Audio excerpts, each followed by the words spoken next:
Good evening, all. Welcome to ISA Leadership Summit, second session.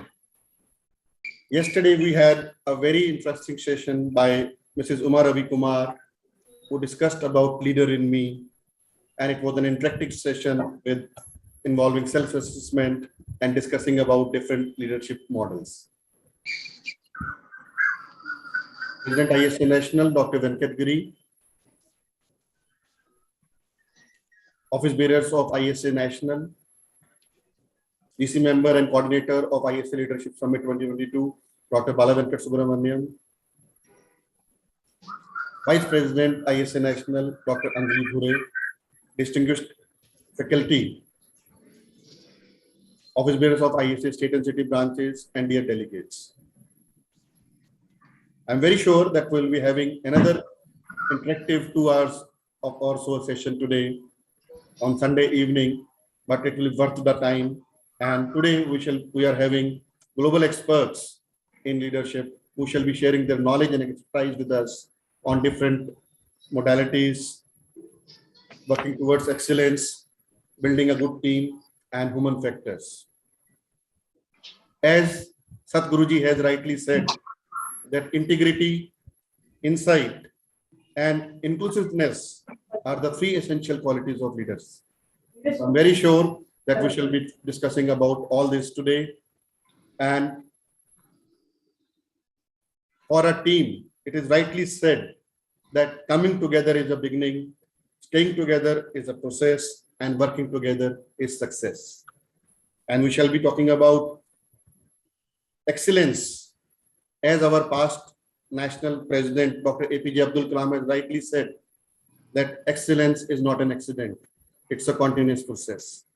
So I'm very sure today we shall be having very interactive session again by the global experts and leadership.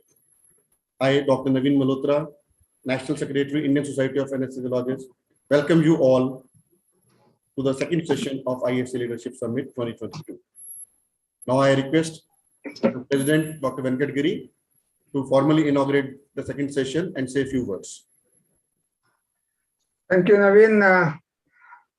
Friends, faculties, and everyone. I don't want to be between you and the speakers. We have already had the formal inauguration yesterday for the first session. Today we have the global experts and who will be enlightening us on. So if I talk, it will become what we call a Sajika Prasanga between these things. So over to the experts for their deliberation, and let us enjoy that. Thank you.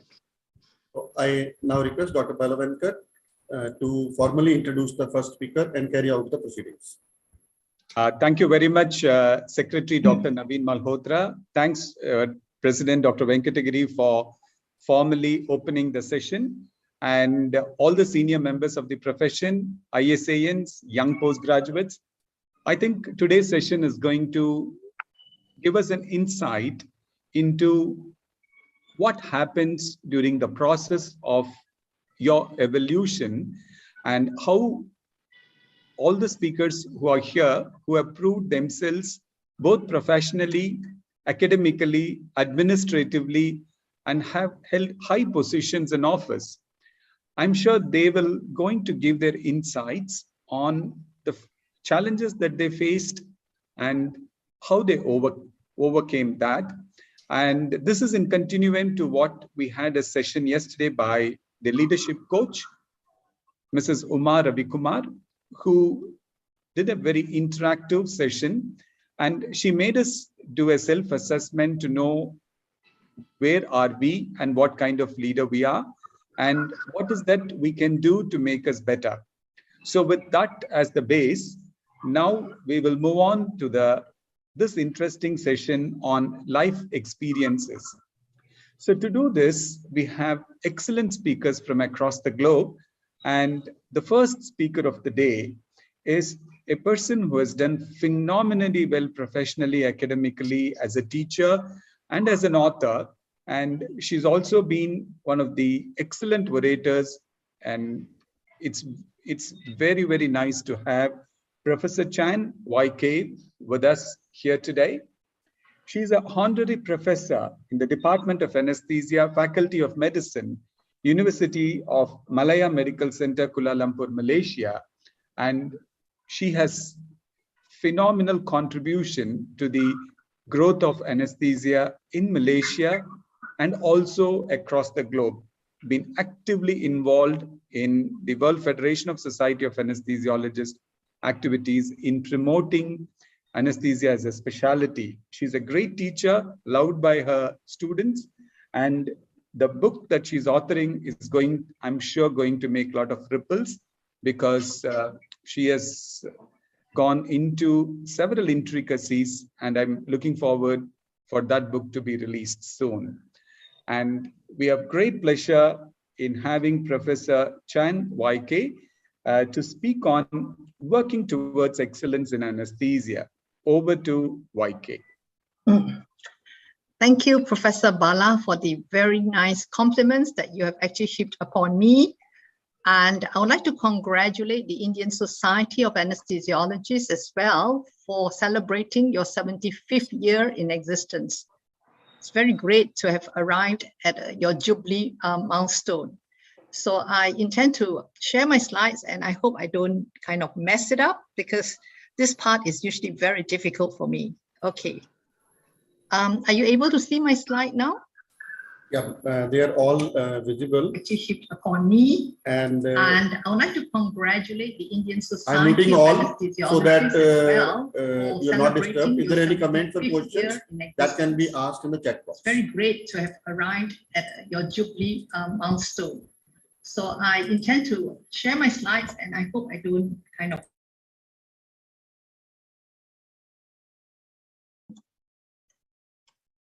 Okay, so I realized there's a bit of echo. I'm not sure why the echo is coming through, but anyway, I'll see what we can do about that. All right.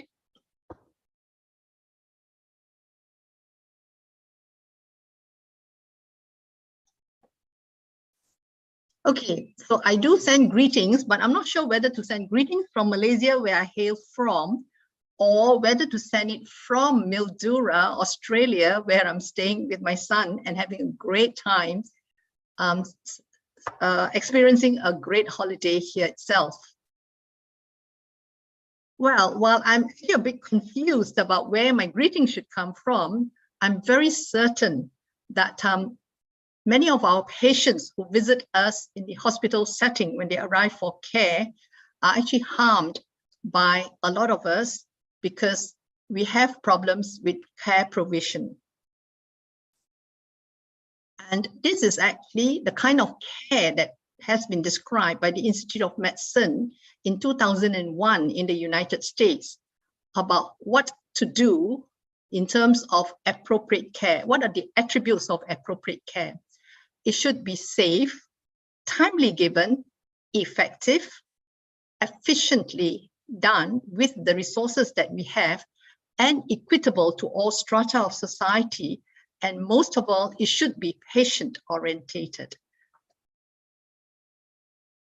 So what we need to do actually in order to make sure we provide care that is appropriate, we should be closing all the gaps in our care. And again, in order to do that, we have to close gaps in learning. We not only have to close the gaps in learning, but we may have to actually consider working towards providing excellent care. And I'm going to share how we should be probably looking at it. I intend to actually look at these issues, our roles as providers, and I'm going to then define or profile excellence for you, and then tell you why we should be working towards excellence and how to work towards that.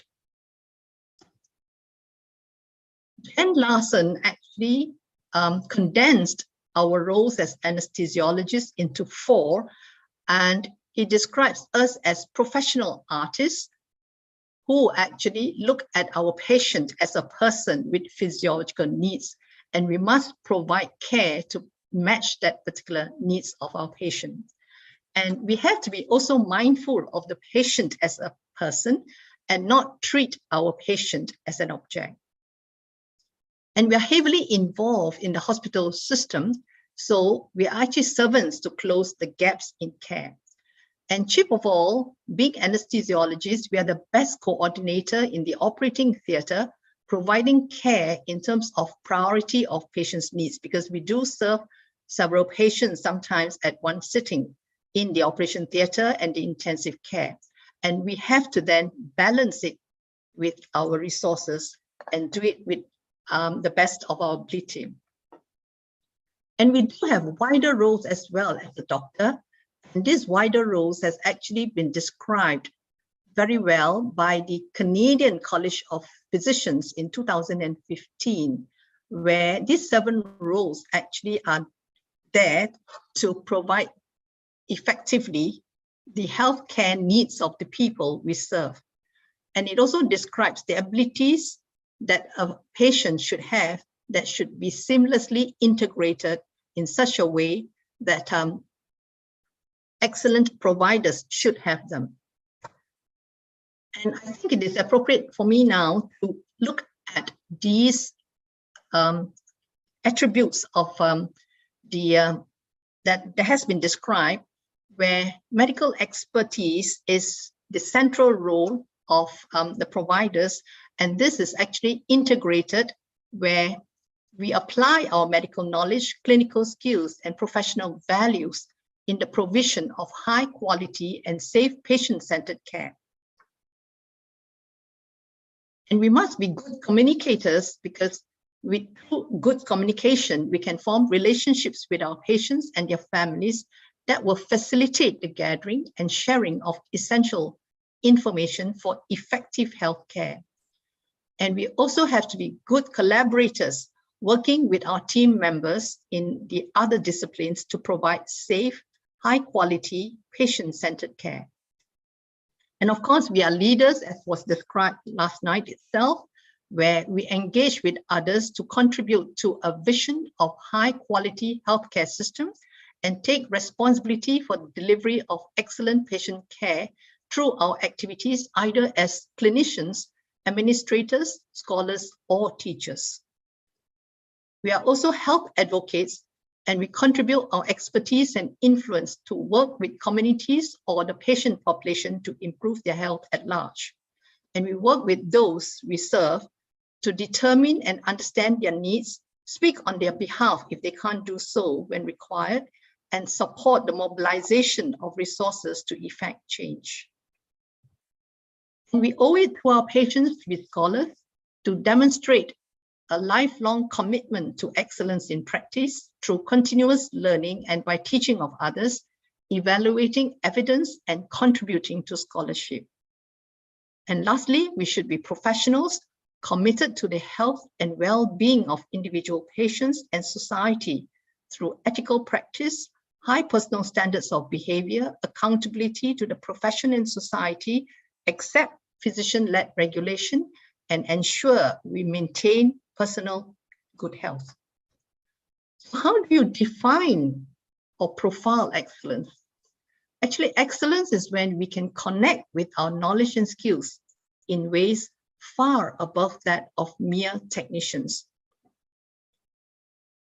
When I have trainees coming in from other training arrangements, I sometimes tell them quite frankly that they are just technical doctors, because they do have the skills and the ability to sustain a life, but they do not have the finesse of an expert, and this needs to be kind of brought out in them. So usually after a few years with us, they will transform.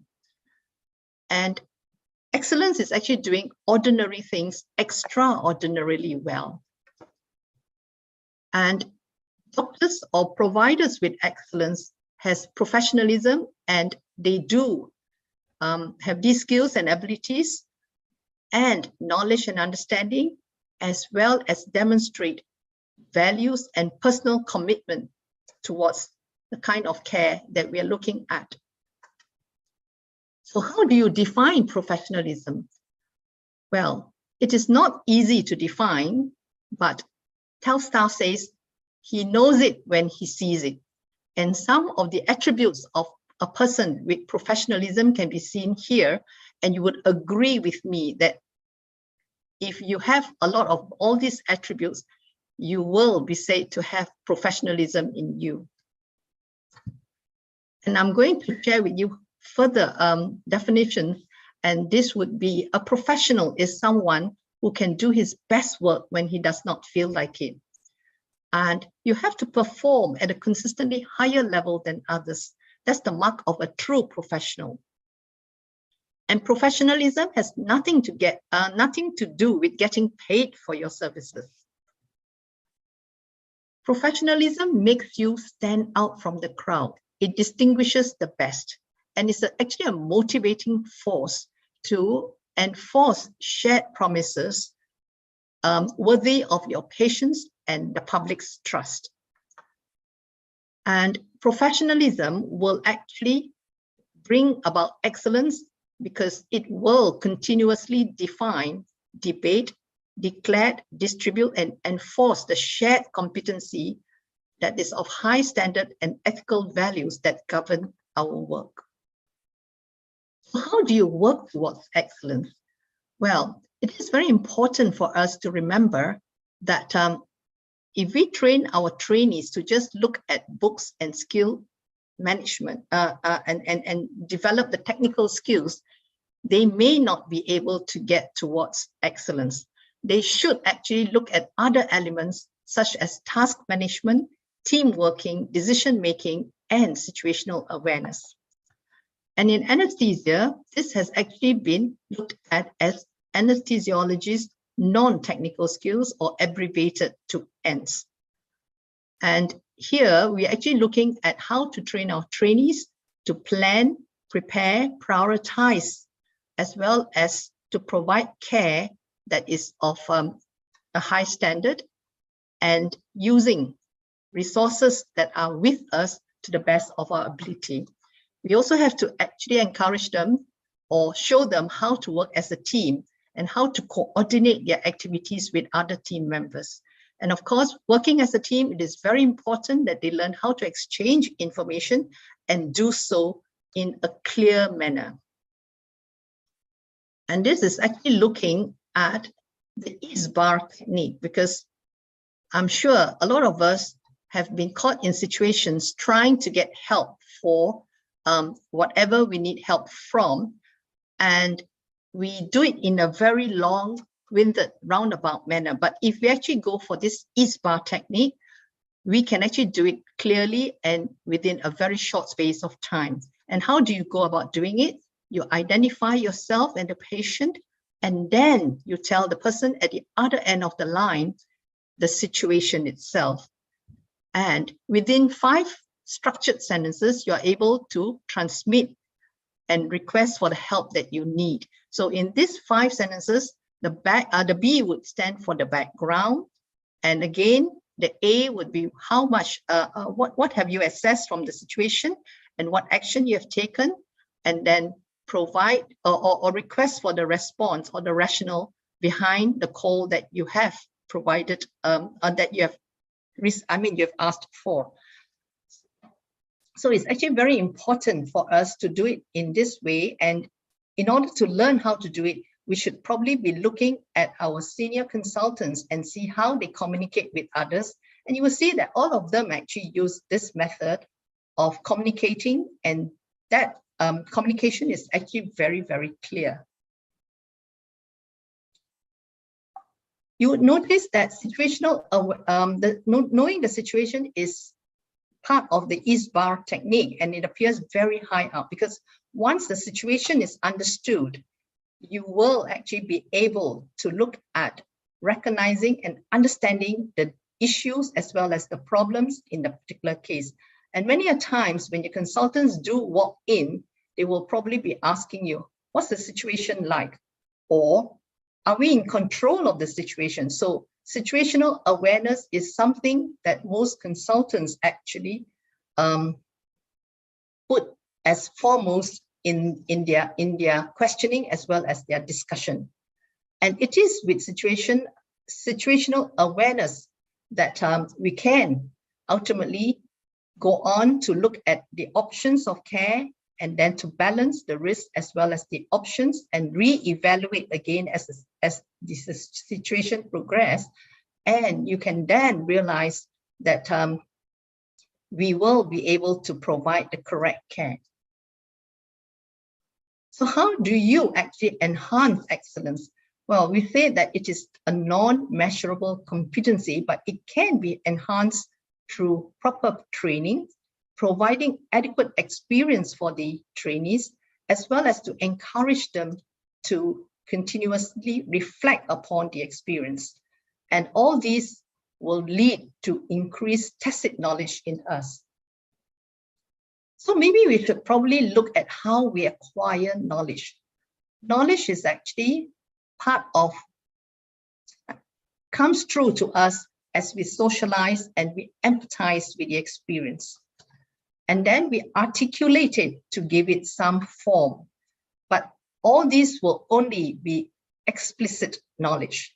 But if we encourage our trainees then to connect all their experiences together and to reflect upon it, it can be internalized, and then it will, with continued reflection, become part of our everyday practice and becomes tacit knowledge within us. Now, tacit knowledge is actually also implicit knowledge. And it is also part of those with unconscious incompetence, unconscious competency as well. There are 4 stages of competency if you look at this particular pyramid.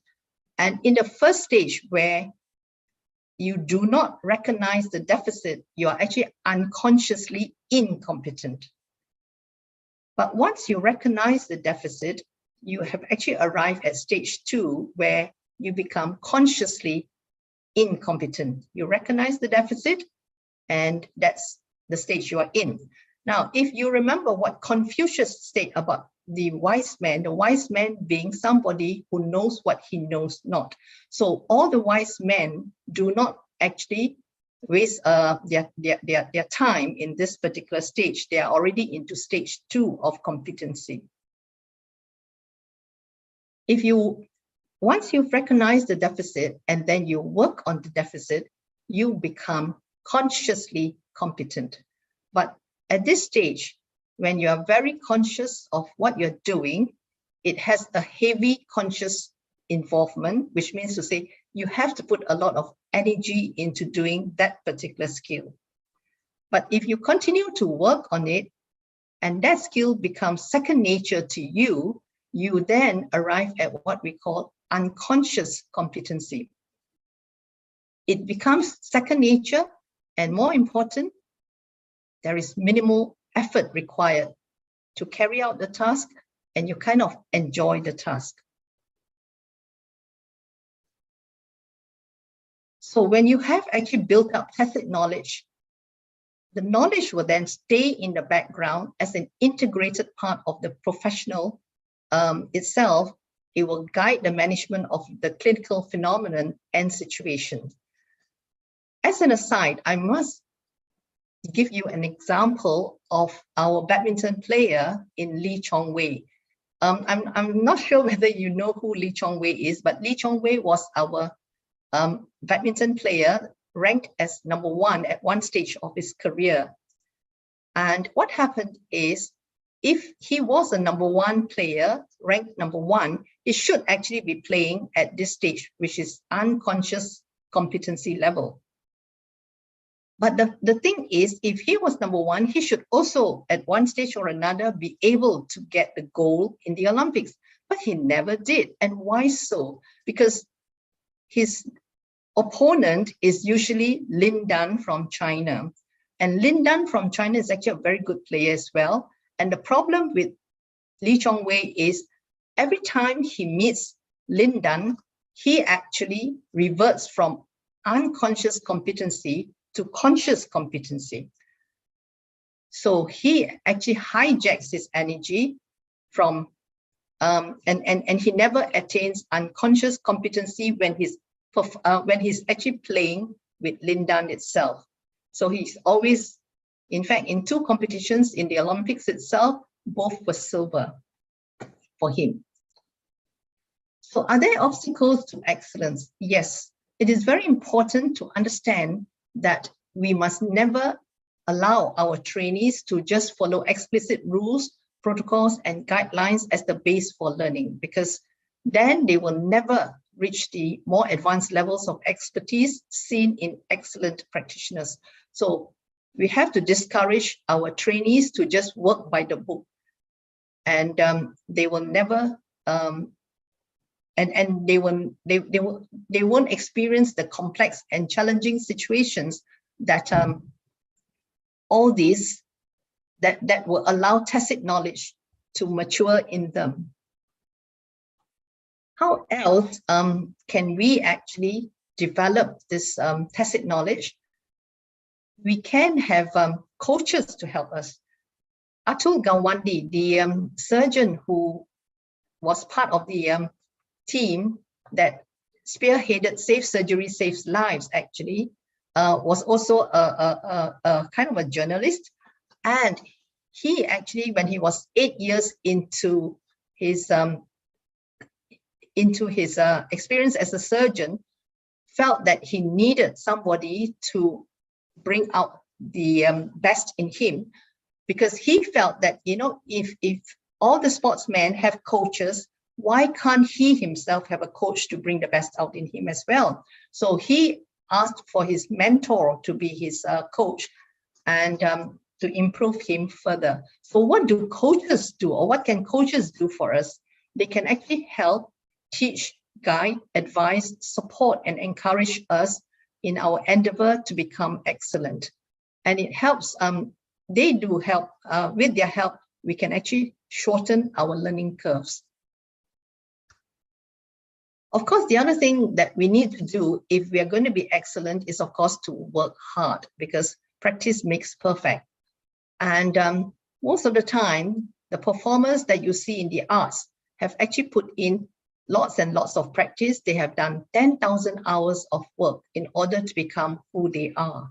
Similarly, I'm sure all of you can claim to have put in lots and lots of work as well to be airway managers in the way we intubate our patients. And when others who are when the non-anesthesiologists look at us and how we perform airway management, they will say that we are actually excellent airway providers. How else can we do that? I'm sure a lot of us are acquainted with Francis Bacon and his quotation, "Reading makes a fool man." But very much fewer of us will probably know that conference makes us a ready man. And it is through webinars and conferences that we become more ready to handle our patient in an excellent manner, especially if we keep up with what is needed to provide up-to-date care. And the third part of his quotation, writing an exact man, I find this very, very important and useful because it is through writing that I'm able to actually look exactly at what needs to be done. And I would encourage all of you to write, because writing can transform you. It can make you have greater clarity of thought as well. We are what we repeatedly do. In fact, excellence, therefore, is not an act, but a habit. And I leave you with the quotation from Aristotle, definitely wise man, and a very apt definition of excellence. With that, I would like to thank you for your participation. Thank you so much, Professor YK. I think that was a brilliant exposition of how one marched towards excellence. It was a very lucid presentation, and the most important component I thought was that unconscious competence. I think that was a brilliant way to make one get into the flow of activity. And I'm also happy that you quoted that once you write, you become the exact person. And I'm very happy that you are written and writing, so you have become an exact person. I have a question for you. You have taken up many leadership positions, both inside the institution for your country, Asia Pacific region, and the World Federation. Now, one of the important components seems to be, as you get into the ladder, to maintain the same level of proficiency and excellence and multitasking. There needs to be something that has happened inside you to do every activity with equal competence. So how do you manage your time to accomplish this task? That's question number one. And question number two, if you're a woman, you have additional responsibilities at home, and it needs a great balancing act. Since today's webinar is being attended by a lot of women leaders of the Indian Society of Anesthesiologists, we would like to know from you your tips that you have faced for the benefit of all of them. Thank you. Okay, I think we'll address the first question first, and that is how do you actually be competent in the many different roles that you play? It is probably not easy, but you just have to focus. For me, besides writing, besides providing care, I actually also do medical legal work, as well as you've mentioned, I do write as well. So it's a matter of distributing your time and then telling yourself that you would like to be good in everything that you are actually involved in. And you know, when you're involved in it, drive yourself to be the best in that particular field. In fact, besides all that I have told you, I also do gardening, and I also take leadership roles in that as well, because I you know, at this stage of the global experience, we know that food security is of importance, and although a lot of leaders actually drive whatever they want in their population, it is more important that we work from grassroots up. So we can all be leaders, and we can actually help drive, especially if you have those skills and you have the vision to encourage others to do so. So I try very hard. I know we only have 24 hours in a day. It is not easy, but if you put your heart and soul into it, it can be done. Now, the second question is, as a woman, do we feel a little bit, shall we say, limited in terms of time, because we have the additional role of looking after the family? But men also look after the families, don't they? But the more important thing is probably to get help when you need to. When my boys were younger, I did have mates to help me, and that kind of frees your time. But the other thing, of course, is to be more organized in whatever you do. So whenever you can, organize for the day, organize for the month, organize for the year, so that you maximize your time. I think a lot of us waste a lot of time if we're not organized, if we don't plan, like what we say about care as well.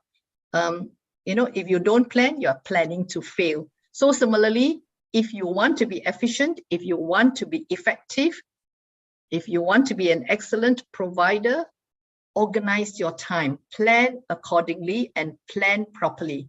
In fact, I do remember in ward rounds and all that with my juniors, I always tell them, plan and plan appropriately. So I do remember once when I kind of forgot to tell them what the plans for the patient is. They say, okay, Prof, what is the plan now? And for me, especially in difficult airways and all that, I'll say, don't only just plan for plan B, maybe you need plan C, even plan D. So planning, actually, you may think that you're spending time planning and you're wasting time. It's not. In fact, having a good plan for your patient and having good plans ready actually helps you save time. So you're working against time, and you would remember for appropriate care is timely, right? Timely, as one of the attributes is to provide timely care. And it is very important to understand that care, efficient care as well, there's a time consideration there. So time is of essence to every one of us, including the patient. Thank you for that very lucid explanation, YK. There's a question from Dr. Nishant. Respected Madam, have you effected any changes in your teaching methods to encourage TACIT? Sorry, encourage what? Methods to encourage the, how you pronounce it, TACIT. Oh, tacit knowledge. That's it.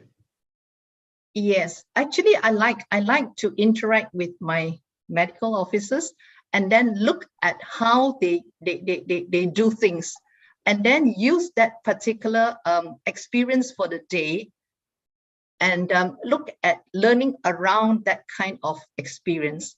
It is because, you see, the thing is, a lot of us, when we are experiencing something, unless somebody points out the elements of those experience, we may just gloss over those experiences. But it is daily experiences when, as I say, articulated.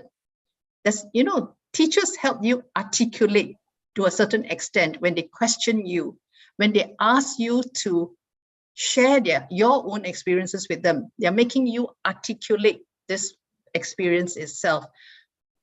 In fact, there are some of us who keep diaries, and in the night time, we will probably be writing our experiences. I encourage my students to do that as well.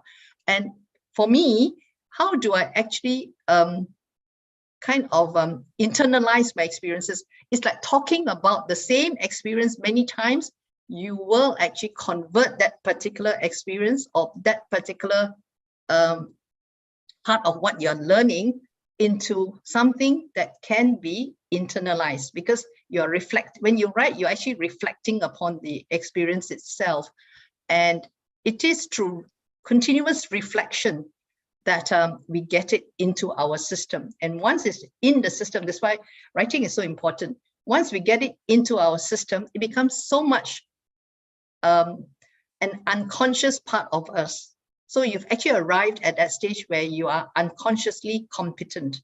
In fact, all the experts in all of you are actually have a lot of implicit or tacit knowledge in you. So the most important thing is to understand this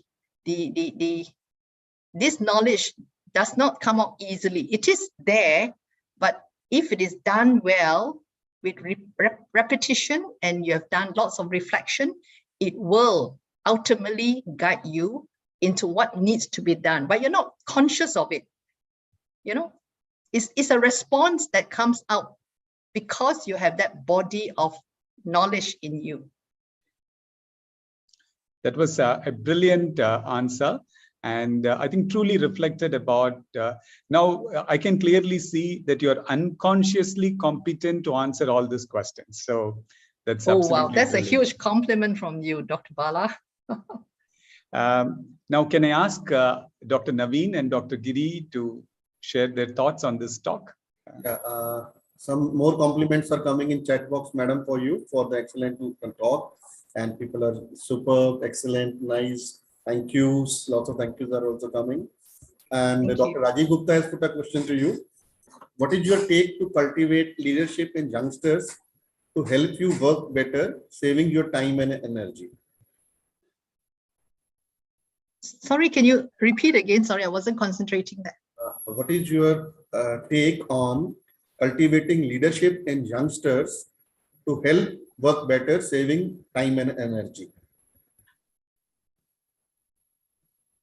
Well, it is very important for people to recognize that if you don't live every minute or every second, and you don't focus, in fact, if you actually focus, you will find that you can get a lot more things done instead of wasting time, especially when you have an acutely ill patient with you. So you must actually, as I said, integrate your knowledge first, and then with an integrated knowledge and with good plans, you are not going to be likely to be wasting time, and you will not only provide good care, you will then also recognize that you're going to be learning how to actually do things well. If I have answered correctly, I'm not very sure whether I've got the correct gist of the question. No, absolutely. You have lived up to that. And one last question has come from Dr. Kiran Sandhu, who is asking that how do we nurture our inherent potential in an environment that is less than encouraging? There may be sometimes in the hospital, there are hierarchical issues and the environment is not that encouraging or less, is not that congenial. So how we can keep on nurturing our inherent potential in ourselves? Okay, I think it's important for us to develop some rapport with our trainees, because a lot of times there's a power gap between us as well as our trainees. And most times when they feel uncomfortable, they don't feel that they have a good learning environment, they refuse to kind of speak up. But if they do speak up, and if we care for them as trainees, if we care for them like the way we care for our family, we can actually do a lot to make sure that the environment is less threatening for their survival as well as for their learning. So we must actually make an environment that they will feel safe and comfortable in, because when they are relaxed, they can learn a lot more. I don't think we should be scolding them if they don't know. If they don't know, we may have to actually tell them how to do it. And we may have to share with them, our own challenges as well, because I'm sure when we were at their stage, we probably faced as much challenges in terms of having teachers who are not cooperative, who are threatening. So we must not remain like those kind of teachers. We should be a modern set of teachers where if they have problems, we should come down to their level. In fact, a lot of times, I think the best teacher, in fact, I remember actually listening to a nurse teacher who once told me that, or who says the best teacher actually in that we see are those who are able to come down to the level of the students. So if most of us teachers are actually at a very much higher level, our students are at this lower level. So the best teacher are those who can come down to the level of the students and pick them up. That means they know what the student level is, and then perform at that level and then slowly bring them up. That's the kind of, that's how we actually grade our teachers. Those are the kind of teachers who understand our difficulties. They come down to our level and then bring us all the way up. Thank you, madam, for that honest answer. And I'm very sure that we all are very enriched by your deliberations over the last half an hour or so. And because of paucity of time, we won't be taking up further questions. And Thank you. Dr. Venkat Giri and Dr. Anjali Bhure, along with Dr. Bala Venkat and all other National Governing Council members joined together to profusely thank you for sparing your valuable time and sharing your experiences, knowledge and expertise with all of us here. Thank you for joining us today, ma'am. I take the pleasure again to call you Dr. Y.K. Chen. Thank you very much, ma'am. Thank you, Dr. Naveen, for the compliments and the honor of this invitation as well. Thank you, ma'am. Thank you. I now request Dr. Bala Venkat to start the second session of today. With profuse thanks to Professor YK for that excellent exposition of working towards excellence, we move towards excellence becomes better when you build a good team. To speak about building a good team, we have yet another brilliant speaker, Dr. Arvind Palniswamy, who is the Division Chief of Obstetric Anesthesiology, Associate Professor of Anesthesiology, and Associate Professor of Obstetrics and Gynecology in the Washington University School of Medicine, St. Louis, Maryland, USA. We have seen Dr. Arvind in several platforms in India, and we are very, very happy to see one of the son of the soil climbing up great heights, both in profession, academics, research, and also taking important roles and responsibilities. In fact, he's one of the most important member in the way the last couple of years, the organization of the Society of Obstetric Anesthesiology and Perinatology, SOAP in United States, he has phenomenally contributed to that. And now he has devoted a lot of his time into research. A brilliant speaker, and we're keenly looking forward to listening to you, Dr. Arvind. Thanks for making your time. Suddenly last week, he told me that he has been posted on Sunday duty and he doesn't know how to come out of it.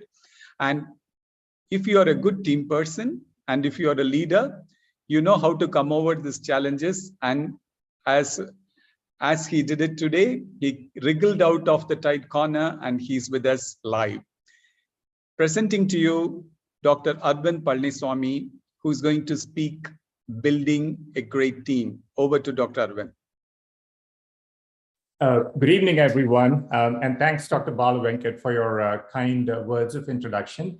And a big thank you to the ISA leadership for offering me this invitation to talk in this wonderful session.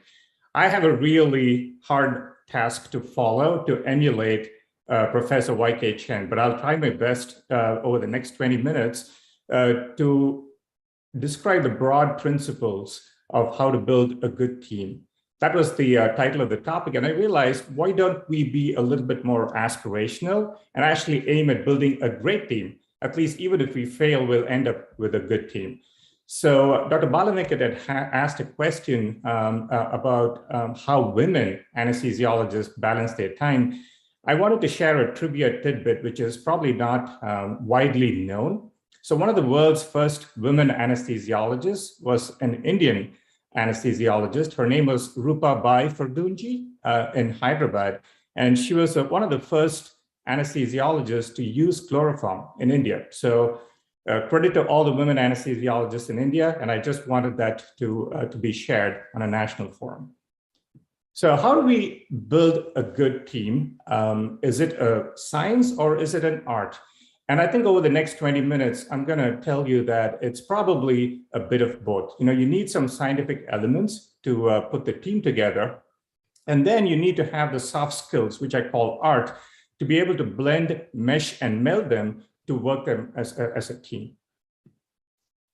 So one of the first steps when you create a great team is to know what the mission is.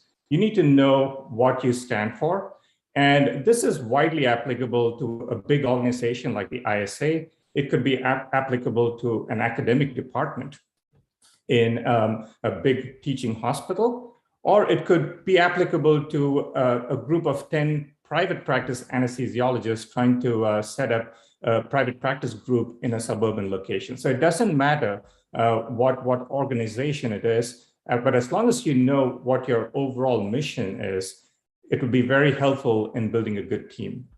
So broadly, the mission could fall under 4 major categories. So it could be related to patient care, the quality of patient care outcomes, and system improvements that Professor YK Chen alluded to. It could be related to teaching, especially students, residents, and fellows. It could be service, both at a committee level in a local institution or in a national organization like the ISA. And finally, scholarship, which would be discovery science and application integration and application for improvement of human health. So there are 4 broad categories, and it depends on what your mission is. So one of the best ways to get a team started is to actually involve the team members in drafting a mission statement. What do we stand for, and what are the top priorities, and how do we focus our efforts in achieving one particular mission? So it's really important for you to get this right at the outset. So once you have that mission, then I think the key piece is to hire the right people. Obviously, I'm talking with the assumption that you're starting to build a team from scratch. So one of the common misconceptions is people want everyone to be smart and intelligent. And intelligence is defined only as academic superpower. But I see intelligence, according to Howard Gardner, who thinks that every individual is good at a specific task. We should not be looking at people only in terms of their superior intellect. They may have a lot of other skills that are not obvious. So this could be spatial reasoning, this could be perceptual skills, some could be highly intelligent socially and could be good pattern recognizers. So if you know what category that person belongs to, then you'll be able to find a specific role for that person in the team. So every individual is good at a specific task. And this is one of the important take-home messages from this particular talk. You should look at everyone from a different perspective, that they could be good at something. So this is one of the tools that I use to see how best to place people within a team. You know, this is similar to the workshop that was done for leaders yesterday.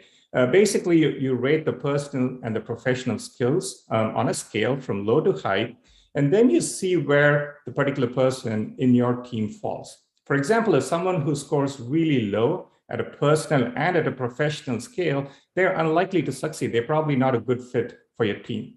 But if someone who's really ranked highly on the personal trait, they could be very good socially, they could be very good with public speaking, they like to convince people, they're highly emotionally intelligent, hardworking, and they're critical thinkers. But they're not really very good with technical or clinical skills. So these are the people who could be very good with leadership, advocacy, policy development, simulation studies. Similarly, there could be a small group of people who are very technically competent, but unfortunately, they don't have those personal traits, you know, the ability to get along with people. You know, so those are the people who could be very good with clinical innovation, coming up with new techniques and stuff like that. So those that score really highly on both fronts could be science communicators or researchers, or they could be heads of academic societies. So it's really important for you to know where the particular team member falls in this particular matrix. So once you figure this out, then it becomes easier. So why is it important? Well, because, for example, if you look at soccer, or for that matter, even cricket, you cannot have all players in a soccer team as strikers. Similarly, you cannot have 11 wicket keepers in a cricket team. So it's the same analogy. You know, for a team, you need to have people of different stripes, different colors, who have different personalities and bring different skill sets. So it's really important that you understand this and make sure that you fill your team with people who are willing to share their opinions and can have diverse perspectives. So all of this was done with the idea that you're starting a team from scratch. You know, it's a blank slate, so it's much easier to create a team from scratch because it's the startup culture. You know, you can actually put all the pieces together and build a team from ground up. Unfortunately, that's not the case for most of the time. You know, we actually inherit fruit salad teams. You know, you walk into a team, it's already there. There are different players, there are different fruits, different flavors, and you have to get along with everyone and try to actually make them work well together so that the fruit salad tastes better. So that's the challenge. And that is exactly where the art piece of building the team comes to play, because you need to have really high social and emotional intelligence to be able to appreciate people for what they are, and then give them the opportunity to work as a good group together. So once you've done the mission and once you've hired the right people, you need to create some goals. And I'm not a big fan of acronyms, but I personally felt that this acronym SMART is actually a very useful acronym when you set goals for your mission. So what does SMART stand for? So S is the goal has to be specific, it has to be measurable, it has to be achievable, relevant, and time-bound. So for example, if you come up with a very ambitious or lofty goal that cannot be achieved in, say, 5 years' time, it's going to disappoint and frustrate a lot of people. So you need to actually come up with a goal that is very specific, very described, and it is measurable, achievable, and it has to be relevant to what you're doing. And there has to be a time constraint. So once you put your goal within this particular rubric, it makes it easier for you to come up with a goal. So for example, I just wanted to give you what a SMART example looks like. So you are a head of a group in a hospital, and you want to improve the efficiency in the operation theaters. You want to make it better. You want to make it more efficient use of time. So if that is the goal, it's really hard to know how you're going to achieve it. right? So this is one of our goals that we talk about. Hey, we want to improve efficiency. But how do you use the SMART principles to actually make it look good? So these are some of the examples of what a SMART goal looks like. So for example, if you have a first case on time start before 9 o'clock, that's a goal. We want to achieve 100% compliance within 3 months. And then you put into process some of the things that you can do to make those goals achievable. So here you have a particular time constraint. You want to achieve 100% compliance, and you want the first case for the day to be started before 9 o'clock almost all the time.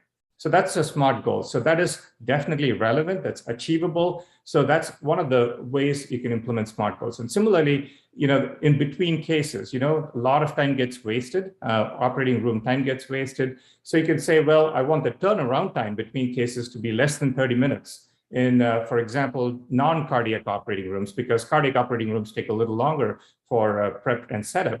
So you want to make sure that you can come up with a goal like this. So these are much more measurable and more specific goals. And you should start with something very simple like this, create some easy wins, and then you can go on to much more lofty or ambitious goals. So far what I've said is predominantly from a Western context, but I think one of the important things to remember is that you cannot adopt Western practices and try to implement that in an Indian setting. So you need to be very cognizant of the culture, not just in the country, but also in that specific institution. So this is a wonderful book by Richard Levis called When Cultures Collide, where he actually captures the different types of leadership styles in a specific country. So you see here a smattering of different countries with how corporate management works. You see that no country resembles the other. And you see India in the far bottom right, where you have clusters of leaders at multiple tiers making decisions. So you need to be acutely aware of the hierarchy in the system and then learn how to work with that system. Because if you try to incorporate Western principles and try to recreate that in an Indian setting, it's bound for failure. So you need to be able to be in a position where you can actually blend those Western ideals with what works in India. So that's really important that cultural context is also taken into consideration, not just the country and the people, but also your particular institution. An academic institution could be very different from a private practice hospital. So you need to figure out how best you can insinuate yourself in the discussion and have a seat at the table. So one of the important principles of management, kind of comes from what's called the Goldilocks Principle. This is a very famous children's story. It's about Goldilocks and the three bears. This is a little girl who wants to eat porridge and then tries 3 different types of porridge. One is too hot, one is too cold, and one is just right. And that's the one she favors. And why is it relevant to management? Because it is really, really important that both your management style as well as your communication style should be just right.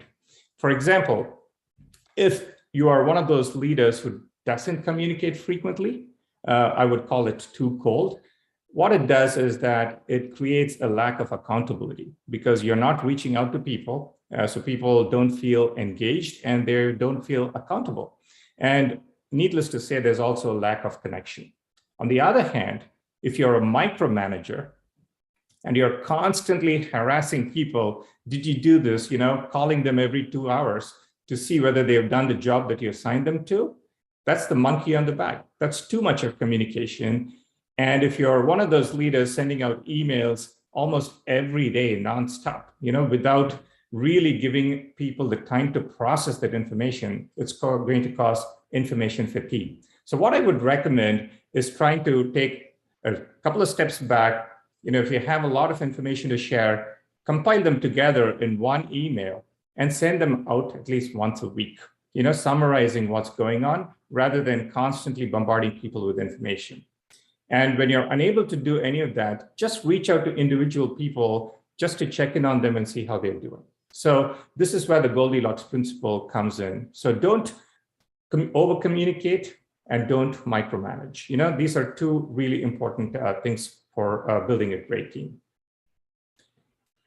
I'm not sure whether you've had this particular topic addressed in the leadership session. This is one of the things I struggle with, and I've kind of learned over time how to deal with this. Invariably, if you're a leader, you're going to encounter someone who's what's called a bad apple. So we are all familiar with green apples here, and so that's why bad apple looks red. Okay, so it's the other way around. But it's an important skill set for leaders because there are always people who are disruptive. So who is making a legitimate argument or discussion and who is a bad apple? So that will depend on whether they're constructive. So those who are giving a constructive criticism, they are not bad apples. They want the organization to get better. They want the institution to get better and your department to get better. But the bad apples are those who constantly raise problems, but do not offer solutions. And I'm sure that you would have encountered such people at multiple levels of the organization. So how do you deal with these disruptive people in your division or department? So I would recommend a stepwise approach. So one of them is to actually confront them directly. You could have heard complaints about the person from others, but instead of mentioning names, you can say, well, we all have a concern about your behavior. So that's kind of one of the first steps you can confront directly. But again, this should be done in person and not be done in public. You don't want to berate that individual in public in front of others. The second step is to actually describe the impact of their behavior. Hey, what you're doing is not good. It is destroying all the teamwork and the morale. And you're just, calling in sick all the time. So it increases workloads on you. You have to be very specific and tell them how their behavior impacts the team.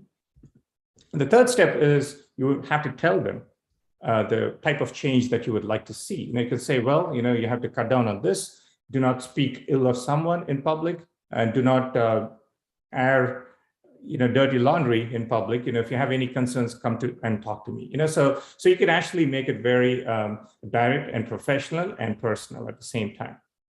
And then you have to give them a warning. If they continue with their behavior, it's going to have some consequences, and you'll have to tell them explicitly that they will be asked to leave if the behavior continues. And then finally, if everything changes and the person changes the behavior, you follow up and actually acknowledge and actually congratulate them for recognizing their shortcoming and how they modify their behavior. Unfortunately, if they don't change their behavior after giving them an ample warning, you should actually let them go, and that's part of leadership. You have to be empathetic, but you also have to be firm because you don't want other members in your team to suffer. And when you let such a person go, it's a great opportunity for you to emphasize the mission and the values of your department or your division. And you have to tell them explicitly why you had to let that person go, rather than giving platitudes, oh, this person wanted to look after the family, so they're going. No, you don't have to be that way. You can actually tell the truth. We tried our best to change behavior and we couldn't, and so we're letting this person go. So this is a nice stepwise approach to deal with conflict resolution in your division. And one of the other important things of great team building is you have to keep the morale up. You can actually start off on a good note, but you have to sustain the morale. And one of the best ways of doing it is to actually hold strategic retreats. So what it means is you take your people out of the practice environment and socialize in a different setting, and where you can discuss the mission and make sure that you are doing things the way it should be done. And if things are not going according to plan, you can actually ask for suggestions from your members on how best to improve. So I actually wanted to share this quote from one of the wonderful writers, Plato, where he actually quotes Socrates. And I'm sure that many of you would be able to relate to this wonderful statement. I'm going to read this verbatim quote. When a group of friends have enjoyed fine conversation together, you'll find that suddenly something extraordinary happens. As they are speaking, it's as if a spark ignites, passing from one speaker to another.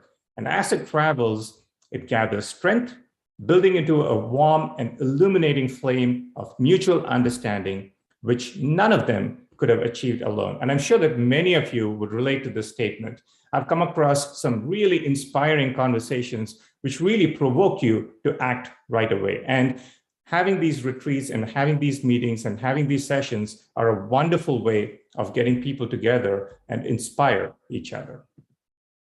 So this is kind of the linear trajectory of how to build a team. As a good summary, you have a mission, you choose the people, and one of the most important things is mentoring, team growth, and how you build the morale and how to be a good leader. And I know that Dr. Raj Kumar is due to follow me, and he will be talking about the leadership aspects of this particular trajectory. But finally, I think the most important thing for a leader is inspiring trust and integrity. People need to trust you. They need to know that you have their best interests in mind. And so you have to provide an unbiased and sympathetic ear, even though they may not be correct all the time. So that's one of the traits of a good leader. So just in summary, to create a great team, it's both science, where you do personality assessments, identify people, and put them in the right role. You need to have good business knowledge if you're running a business, private practice, or you should be good with clinical statistics. You need some kind of science to fit a particular role in the department. And if you're looking at clinical efficiency, then you have Six Sigma, you have a lot of lean management principles. So there's a lot of science towards building a great team. But I think what's more important is the art. You need to have high emotional intelligence. You have to have soft power to be able to influence people. You have to understand the cultural context of where the institution is at that point, and then learn to work with the system. Because if you keep fighting against the system all the time, you'll not be able to inspire change. And as I said before, you have to have empathetic communication, but it doesn't have to be always consensus. So when you see a bad apple, when you want to act on someone who's disruptive, you have to be firm. And finally, when people respond to your communications and achieve something big, you have to celebrate and have to continue empowering the people. So this is one of the broad kind of overview on how to build a great team. And I'd like to stop my presentation here. Thank you. Thank you so much, Dr. Arvind. That was absolutely brilliant. And there has been a plethora of messages which are appearing on the chat box, acknowledging that this evening has been excellent, exceptional, and a lot of nice comments. It clearly shows the clarity with which you spoke.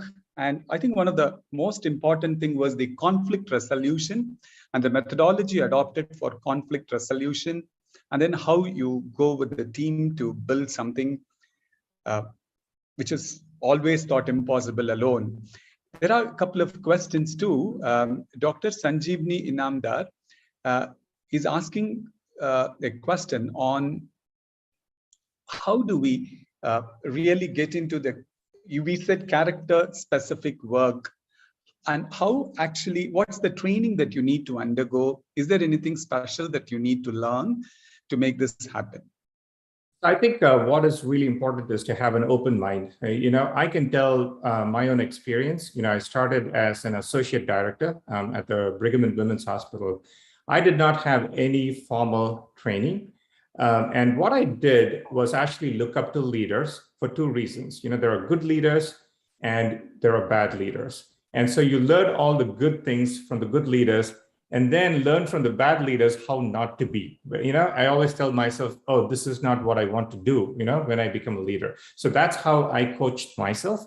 And then over time, I had some good mentors, who were able to guide me and made me see wisdom when there was, for example, Dr. Bhavani Shankar Kodali, whom I'm sure many of you would know. He was my mentor, not from an academic perspective, but as a life coach. He was always my sounding board. I can go to him and say, this is a problem I have. And he has been in a leadership role for 20 years. And he'll say, this is what you need to do. So sometimes, you have to be self-taught.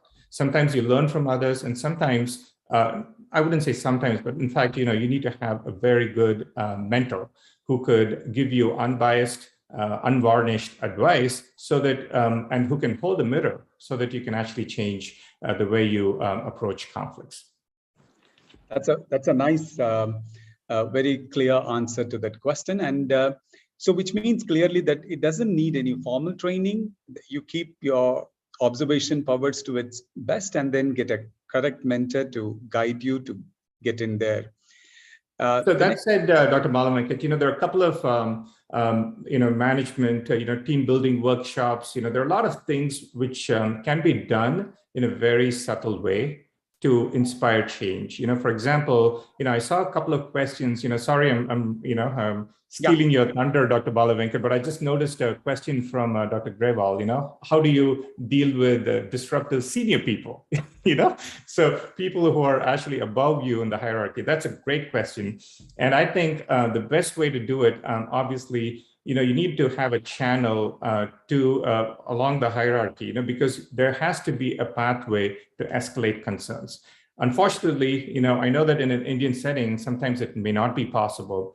So the best way to do or handle that is actually bring in, sessions like these. There at least, I'm not sure whether you have these sessions in India, but we call what's called team steps in the US, where, you have a completely non-medical professional coming in and actually inspiring people to get together.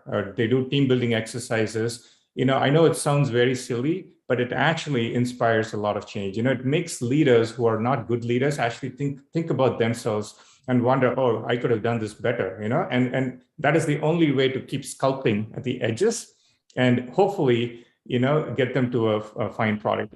That's one of the problems, Dr. Grewal, in India, you don't really have sometimes a clear chain of command. So you may have to work with what you have. I'm sorry to disappoint you with the answer. Yeah. So there's another question which is coming in.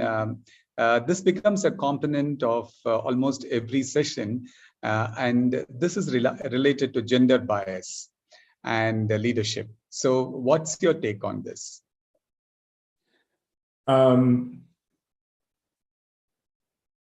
still baffled sometimes to see why there's a gender bias in a professional society. I just sometimes find it really, really hard to understand.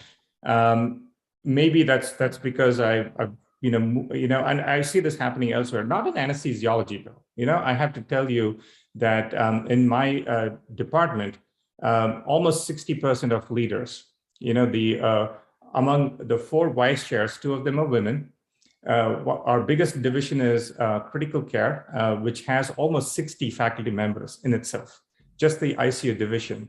And that's headed by a woman anesthesiologist. And in my own division, the fellowship program director is a woman anesthesiologist. The residency program director is a woman. So it's really hard for me to comment because at least we make it very clear that there is no discrimination whatsoever. So maybe that is a question that maybe Dr. Balavenkat, you can help me understand, how that happens in an Indian setting. Even in the ISA or any professional societies, I see a lot of very promising women anesthesiologists who are very well-spoken and who are very talented. So I only see the cream, so I don't understand if there's something more subtle that happens that is beyond my description. I think even if we take ISA, I think Dr. Naveen will be able to give the exact figures.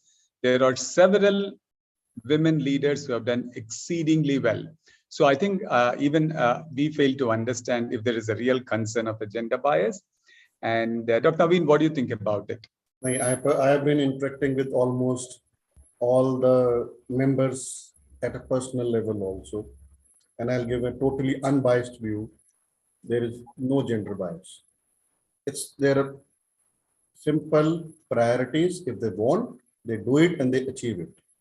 There are numerous city and state branches where there have been leaders, the president and secretaries have been continuously the females only, and they are doing exceptionally well.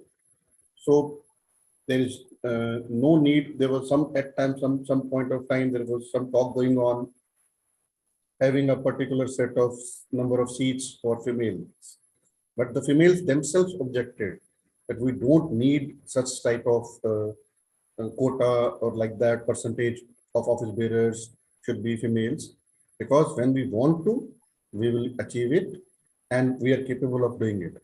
And I'm telling you, whether it is a small city branch or at the national level, whenever they want to, they are willing, depending upon their priorities, they do it. Indian females, I personally feel, you're an obstetrician, they are very, very competent and very, very strong. And there is absolutely no gender bias. I can say that. Yeah. Venkat, I wanted to make one point. So my personal observation is that in general, women rank really highly on emotional intelligence. And that is one of the most important traits for being a good leader. And maybe Professor YK Chan can chime in.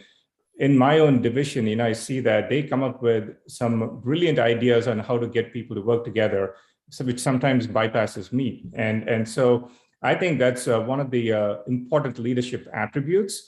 And I think they make wise, rational decisions, So sometimes, I have to say men sometimes take rash decisions, it's not being sexist, but that's the honest answer, for emotional intelligence aspects of it. Maybe Professor YK Chan can chime in if she's still here. Well, on behalf of the female sex, I think I'd like to thank you for the compliment that we have got higher emotional intelligence. But I think there has been a study as well that shows that when patients are treated by females, their outcome seems to be better. I recall reading it, but I can't point out to you the exact article. But in my department as well, actually, we kind of, the females predominate almost. And I'm very sure in the field of anesthesiology globally as well, the females are coming up and they are predominating. I'm not sure what it's like in America, but in Malaysia, definitely the female anesthesiologists are predominating in the field of anesthesiology. What is it like in India? It's same, man. 60 to 65% of anesthesiologists in India are females, and whether they are institutes or departments or the postgraduate students. So that was an elaborate discussion on, but I think with this we came out with certain definitive ways that the whole globe is proceeding, and I'm sure everybody agreed that there is no real gender bias, and Dr. Naveen explained clearly the Indian scenario as well. So thank you, Dr. Arvind, for the brilliant exposition of building a great team. Dr. Naveen, your thoughts on the talk before we go to the next session. Thank you, sir, for an excellent, elaborate, concise talk. And you covered almost all the aspects of great team management. And as it was rightly said, that first we are clinicians and we have to build stronger teams for better patient care and safety. Thank you very much for joining us today and sharing your vast experience, knowledge with us. Thanks so much for the introduction and the invitation. Thank you. Dr. Giri, a quick comment from your side? No, we will make at the end. We will not invite you. Okay. So me, Dr. Giri and Dr. Anjali Bhure and all of the GC members joined together to formally thank you for joining us today. And we'll sure like to have you in future also along with other speakers. Thank you. Thank you very much. Thank you so much, Dr. Arvind, for swapping your duty. And there was a bad apple which came in, but then you removed it quickly and you were here. Thank you so much for that. And looking forward to seeing you in India soon. And we move on to the next speaker. So we saw how to excel in your work. Then it became important that it's just not enough that you excel in your work, but then you build a great team. And then we move on to when you want to take leadership position, there are certain human factors that are involved. So to give an insight into the human factors in leadership roles, we have Dr. Govantraj Raj Kumar. For a change, he's a surgeon, he's an associate specialist, a urologist, in Hampshire Hospital NHS Foundation Trust, Basingstoke, United Kingdom. I'm very happy to say that I did my undergraduate studies along with Dr. Raj Kumar and Dr. Radha, both my classmates. So Raj Kumar and Radha are together. They're married and they're in UK. And Raj Kumar does a lot of work in this particular specialization in his institution and to his country that he has settled in. And hence I thought it's prudent that he shares with us his expertise on human factors in leadership roles. I have great pleasure in welcoming Dr. Raj Kumar Govantraj. Over to Dr. Raj. Good evening to you all. And first of all, thank you very much for the ISA, to Dr. Venkatagiri, to Dr. Malhotra, and to Bala Venkat for inviting me on this talk. I'm quite happy to sort of, be in touch with you. And I can see I'm, being from a surgeon point of view, I've got a slightly different take on this. There's been widespread recognition on talking about leadership in healthcare, and even just today, I'm sure you had a session yesterday, which I wasn't aware of, but just listening to the topics that have come out from Professor Chan and from Dr. Palanisamy as well, it sort of covers most of things that I'm going to talk, but there always is a human touch to it, apart from just being technically skilled. What else is there? And, this human factors has been a sort of a part of my passion, and I do a lot of human factors training in relation to patient safety in our trust. And I just thought, when Bala Venkat asked me about, whether I could talk on something, I thought I'll introduce this. This topic of human factors itself is a topic for a 2-day or a 3-day workshop. It is such a big topic. So today's talk is not really about teaching anything, but just to open out the concept of human factors in your workplace, in your leadership, and how you can take things forward. And it's more or less a taster, especially for the trainees. It's a very useful concept, actually. I can look at some of the questions that already came out today. Someone was asking about, juniors being trained and having leadership roles and things like that. So all that is just going to come out in this. Something about situational awareness. What Dr. Palanisamy said about asking the team what you want, sharing mental models. All these are part of the human factors thing, which I shall elaborate as we go along. Now, we know that leadership has made a positive impact on clinical outcomes in providing quality and in care. And clinicians who assume leadership roles, they're already well trained in this. They're all well qualified. They're all really good in their job. But sometimes even these quality improvement programs fail, despite the person being very trained. He's talking to doctors. He's talking to people who are also equally intelligent, equally well trained. But somehow the program doesn't come through. And it's not sometimes, quite often, programs fail. And that is because there is some other barrier that is preventing this between the two, which is where we think about the human factors. What is the style of leadership? What are these barriers that are happening? And essentially, this talk is something to deal with that.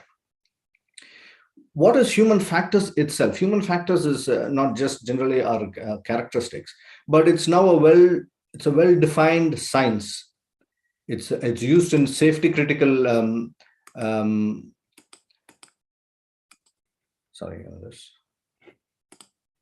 It's used in safety critical industries. They look at human individual characteristics, how they interplay with each other. What is the nature of the job? What is the nature of the organization? And in what environment these are working, and how these interplay and influence each other. And in healthcare, this translates to increasing clinical performance by using this in clinical settings. We acknowledge that human limitations are there. There are two ways of looking at this. Quite often when someone makes a mistake, they say, "I'm only human," which is almost like an apology that you're a human, which is the wrong thing. If you're a human, you should be proud of it. Humans have achieved so much despite everything else that goes on in the world that we should be slightly ashamed about as well. Generally, we have achieved so much. We've taken our skills to so much. So we should be proud of it, but we are also aware that we have some limitations. And therefore, these limitations is what ends up in causing errors. And by understanding our human limitations, you then try and reduce medical error and its consequences. The human factors approach. What is this approach? It is used in safety critical industry. So when we use the word safety critical industry, the first thing that comes to us is, things like severe disasters, nuclear disasters, oil and energy disasters, commercial rail accidents. I used to work in the Indian Railways. I was a divisional surgeon before I came over to the UK, and then healthcare as well. But when you actually look at what's actually happening, healthcare is actually much more hazardous, if not most hazardous compared to most of these things. So this was done by the NHS Institute for Innovation. When they looked, there are different ways of looking at this graph. One is when you look at healthcare being higher up as the number of fatalities that's happening. It generally affects 1-2 people. 10,000 people don't die because of a single intervention in a single day. So it doesn't overwhelm the social care. It doesn't have a social impact as much as something else that will happen with, say, nuclear power plant or railroad accident or airline industry.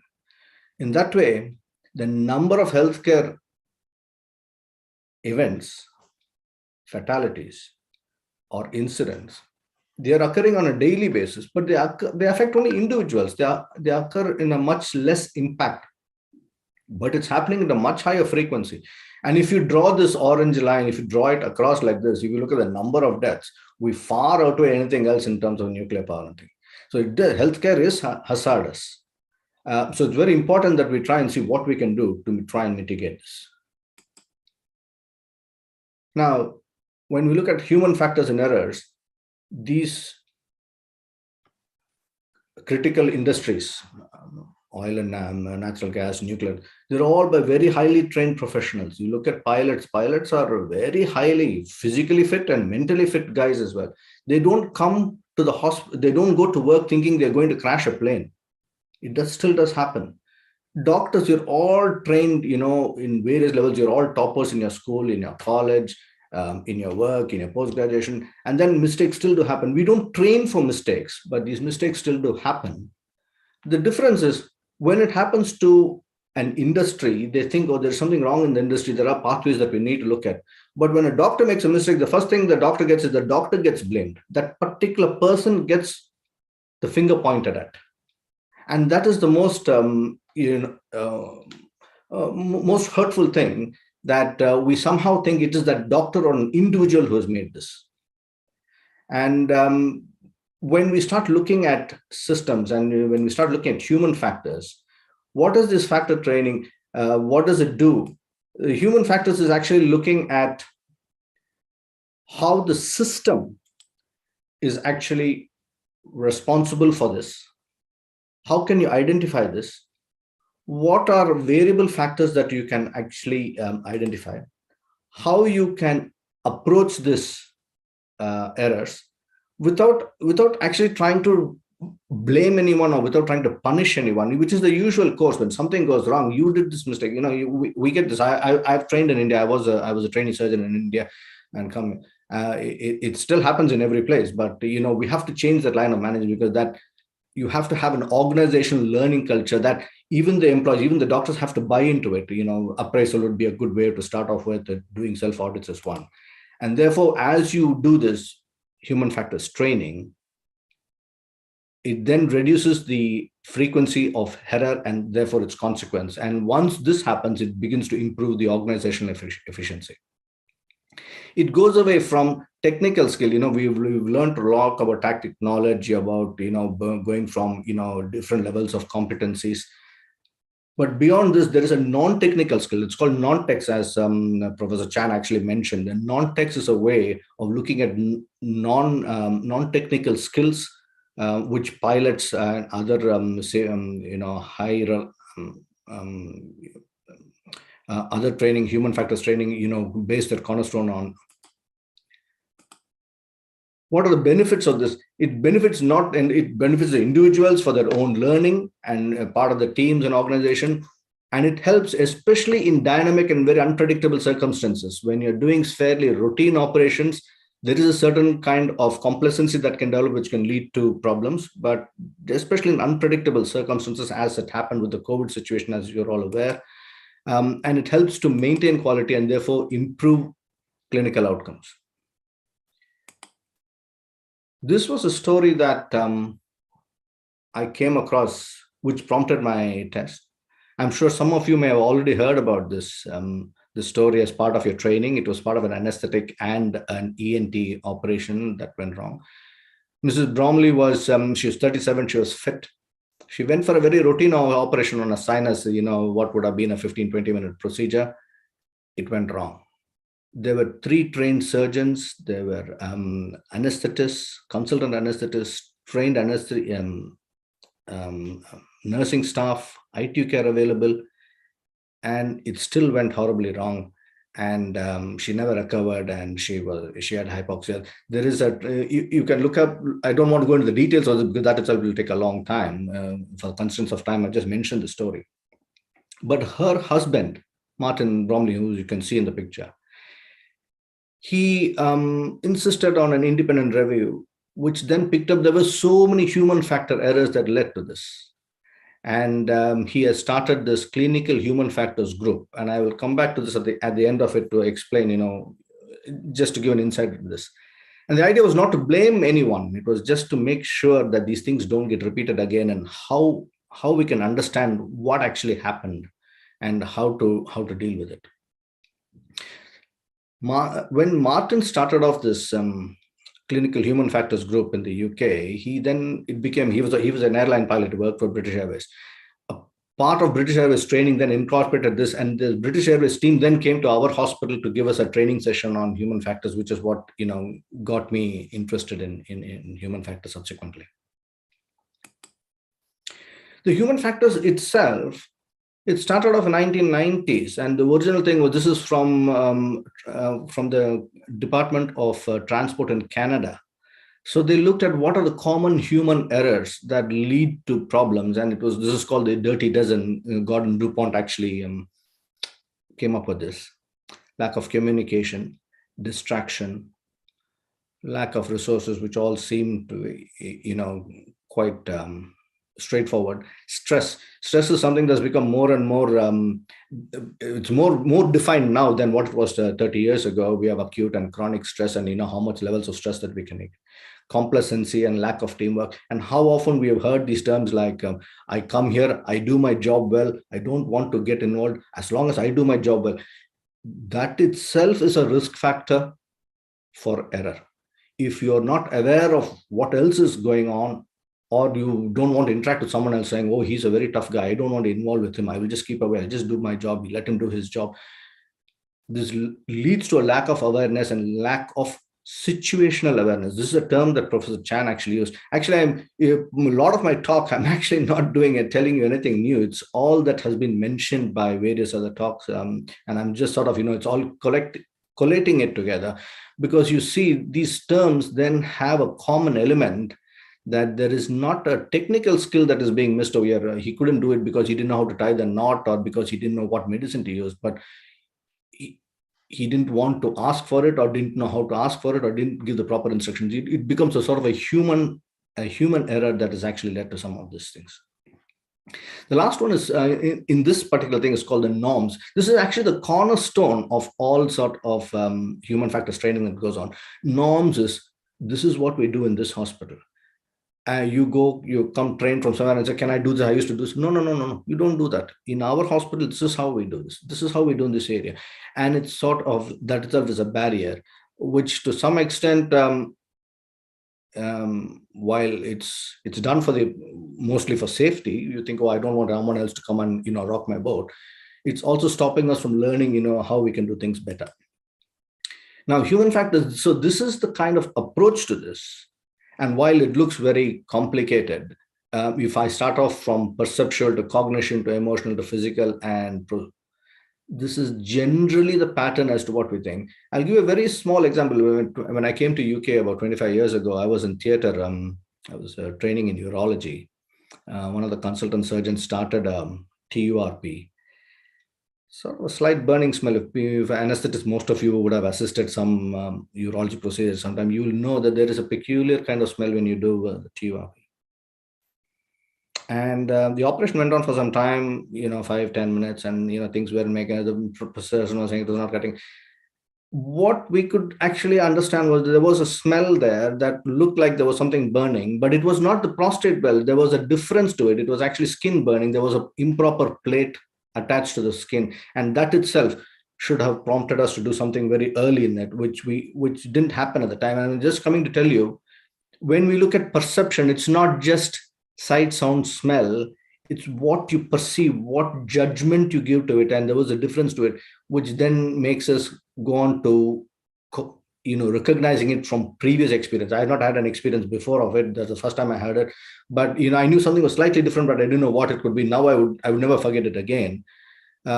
So there's cognition, there's emotional motivation, depending on how well your emotional bucket is, what physical levels you're working at, and what are the other procedures involved. Now, all these are, while they are human factors, it also puts in together as to what else is happening in your life. So it's not just only a job in a theater at the time for 2 hours. It also depends on what else is going on with your own emotions when you come to work. So human factors tries to take this into account before we try and find a blame and find someone else to be responsible for it. We know that there are some high risk situations for errors. One of them being distractions. This is very common now with the mobile phone in theater and everything else going. Interruptions, if you're on call, having a bleep or having to take a call for another thing. Doing tasks in new sequence. You're thinking you're going to do one operation with one kind of anesthesia for this patient, and somebody brings, the patient is still not ready. Let's bring the next patient in. You bring a new patient completely not in. Multiple tasks. Someone said we multitask. This is a very common task. I multitask. If I ask how many people multitask, I'm sure about a few hundred hands would go up. But the fact is, we can never multitask. You can do multiple tasks, but you don't multitask. You can't do multiple tasks. You're doing a little bit of every task. Multitasking actually means writing with one hand, at the same time drawing a painting with another hand and doing it perfectly. How many people can do that? No, nobody can. You can write even with two hands. We have come across that people can write with one, but you can do only one kind of job at that point. So multitasking is not something that should be encouraged, nor is it possible. It is just a misnomer. We do little of multiple tasks, but we never do multitasking as such. Unsterile workplace. So this is unsterile workplace, meaning not necessarily from a microbiology point of view, but people doing ward rounds, for example, with the medicines, and then as you're doing a medical, checking medical, someone else comes, can I use your computer to do something else? So it's a highly critical thing, and that is how errors occur. And in addition to these kind of interactions and distractions and tasks and things like that, there is this thing called the 3-bucket model. And this was proposed by a chap called James Reason. Now, James Reason, I'll come back to you again because he's come back with something else that most people will be aware of. It's called tip of the iceberg. I'm sure many of you have heard this term, tip of the iceberg, and it's used in various other connotations. But essentially, it's saying that you can only see something, but beyond that, there is something else going on. And quite similar to that, he's also brought up this 3-bucket model where he says, whatever risk situation you have, there is something else going on, not only to that particular task that you're doing, how difficult is the task, in what context are you doing the task, and what's happening with yourself. You may have just come home from that day, you've started off, your mother is not well, or you came to the hospital and couldn't find parking, which is very common in the UK by now. You come, if you miss a certain slot, you can't park, and you generally, it's so frustrating, you get into work half an hour later just from trying to find parking. So things like that itself, can actually stress you out a little bit. And before you know it, you are in a position where you are overflowing with error. This model of accident causation, which is commonly known as the Swiss cheese method, James Reason, who did that tip of the iceberg and this thing, has also proposed this model called the Swiss cheese. Now, essentially what it means is there are different layers to prevent accidents from happening. And each of these layers has a small area of weakness. Now, if things potentially go wrong, then all these holes will line up, and what shouldn't have happened or should have been blocked by different layers will happen. What we understand from this is this point where the accident has happened is not the fault of this particular hole, but the fact that all these holes have lined up. And this is what has changed from blaming the person who's actually caused it to the system where he's worked in. So we know that, accidents happen. We can't blame only the person that did it because he's his last hole. What happens to the other holes? And we look at it like this. This is quite a complicated slide because I added a few things as well called the avoid, trap, and mitigate. Because so far I was talking to you about what are the human factors in these errors happening or accident happening. So how does leadership actually make things better for this? We know the role of leadership. There is some evidence to this as well. Leadership and leadership development in healthcare, which is quite a nice document to read if you have the time. And essentially it says that leadership can provide motivation, they stimulate creativity and innovation, and they set the tone for how things happen later on.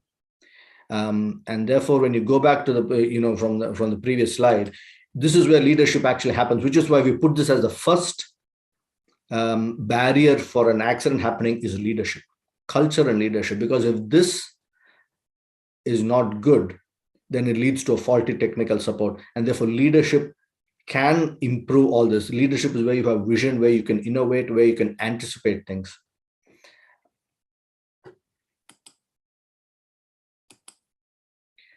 Leadership itself, I'm not going to talk too much on this. You already had an extensive session on leadership things and qualities and what makes good leaders and things like that. But what happens with this leadership is, in addition to whatever you can have, as what Arvind was saying, there are lots of theories, but at each individual level, you need to have a different style. And this is something similar to what Arvind had showed. So these are the leadership theories as to, what kind of team you're having it. That is what you need to sort of think. So you can have a chap who's not very skilled, but not very enthusiastic. You got to give him a sort of a delegating type of leadership. There might be somebody who's very skilled, but who needs some more support. He's unsure about doing things. You can support him. And there are others who are not very skilled and not wanting to do things. You need to really coach them to do it. And others are highly skilled. You really don't need to teach them much. You can have a direction sort of thing. So these are different types of leadership skills that you need to do. So it's a situational leadership. It's a situational, you have to be aware of what team you're working with. What one person is good at, he might not be good in another job. So it's actually placing him in the right environment and trying to find out what kind of leadership you want. And the idea of this leadership is to achieve this task. That's one of the prime things, but not just achieve the task at the cost of everything else. You got to develop the individual who's doing it because you want to make the task easier when it comes around the next time. And when you develop the individual, you also build the team. And these three things are always happening at the same time. And that's where leadership is able to actually think. There are different styles in leadership.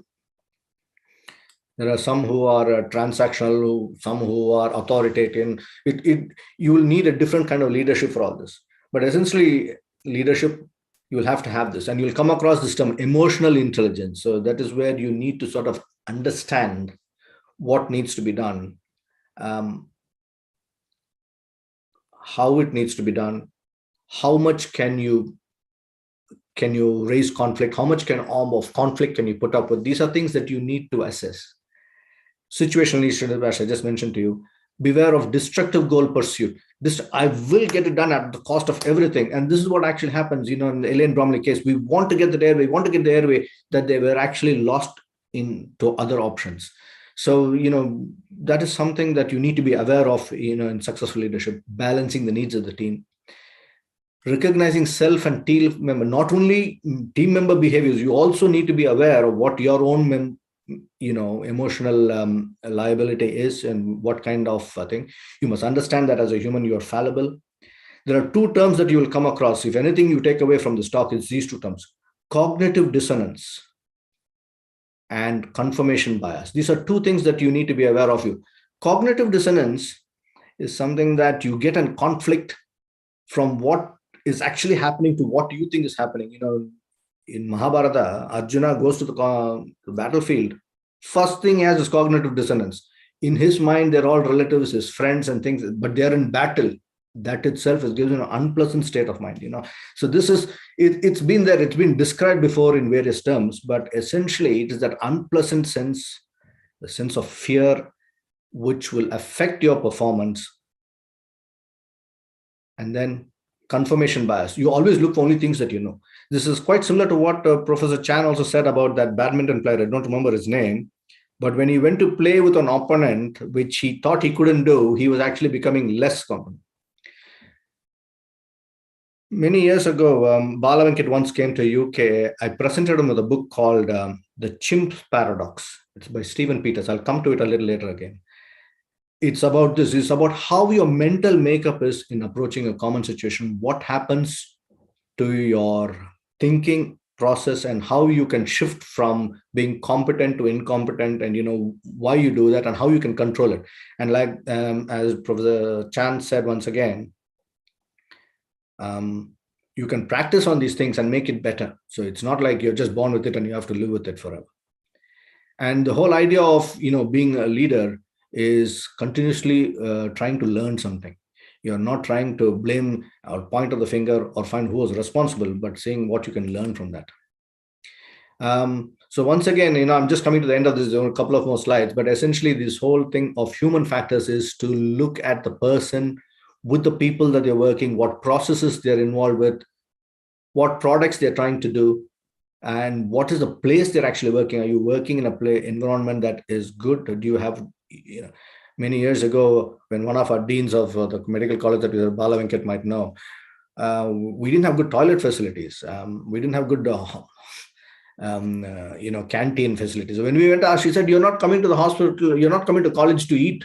That is true. You're not going to go. If you say you're going to college to eat, no one goes to college to eat. But the fact that we didn't even have these facilities was not something that was recognized at that time. And therefore, these human factors, going back to situation awareness, while you're aware of the situation, you begin to notice things, you understand what is going on, and you think ahead.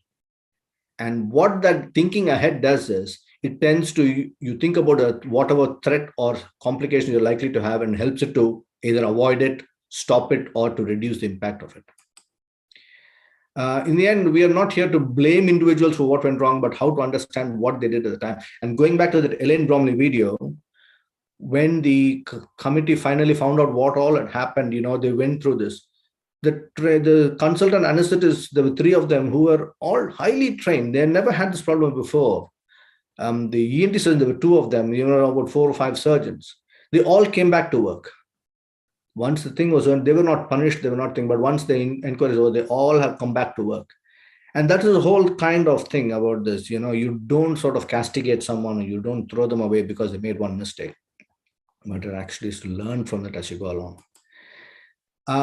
There is a lot of reading on this. There's a lot of reading on this. But as I think it was Arvind Palaniswamy was saying, Atul Gawande, I think everyone is familiar with this chap. But the Checklist Manifesto, I think this is worthwhile reading. The Chimps Paradox by Steve Peters. Steve Peters, he's a psychologist. He worked for British Cycling and British Sport, and he's written very fantastic examples. It's a very nice book to read about how things go wrong, why you make certain mistakes in high critical situations. James Reason is quite interesting because of the 3 things.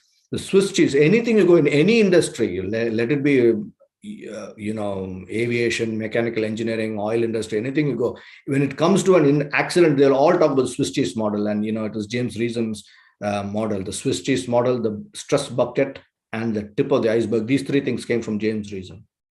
And the Clinical Factors Human Group is it's a website which is worthwhile going through. there's a lot of reading. This will stimulate some of your interest in this, and I hope you found it worthwhile.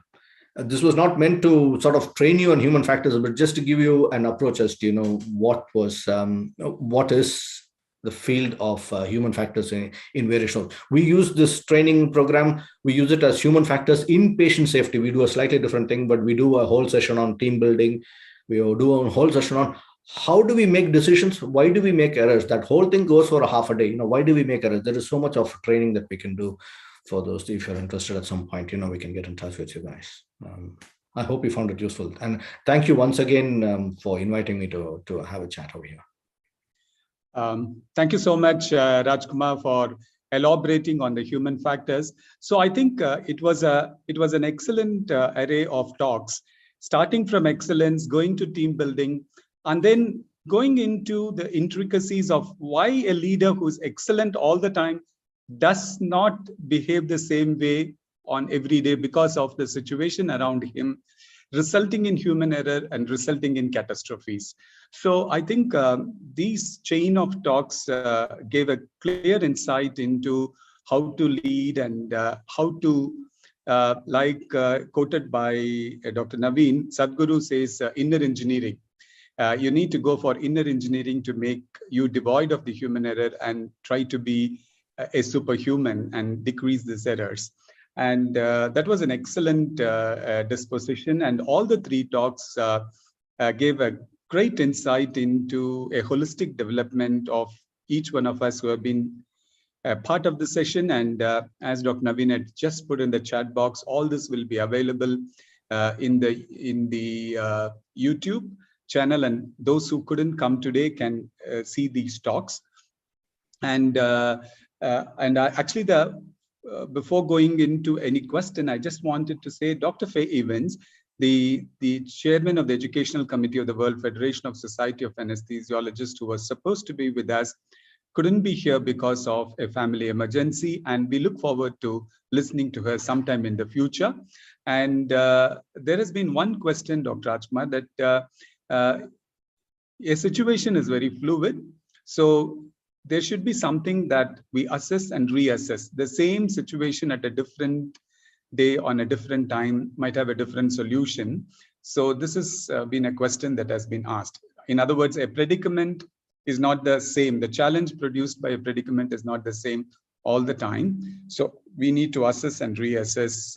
So what do you think about it? And that's very true.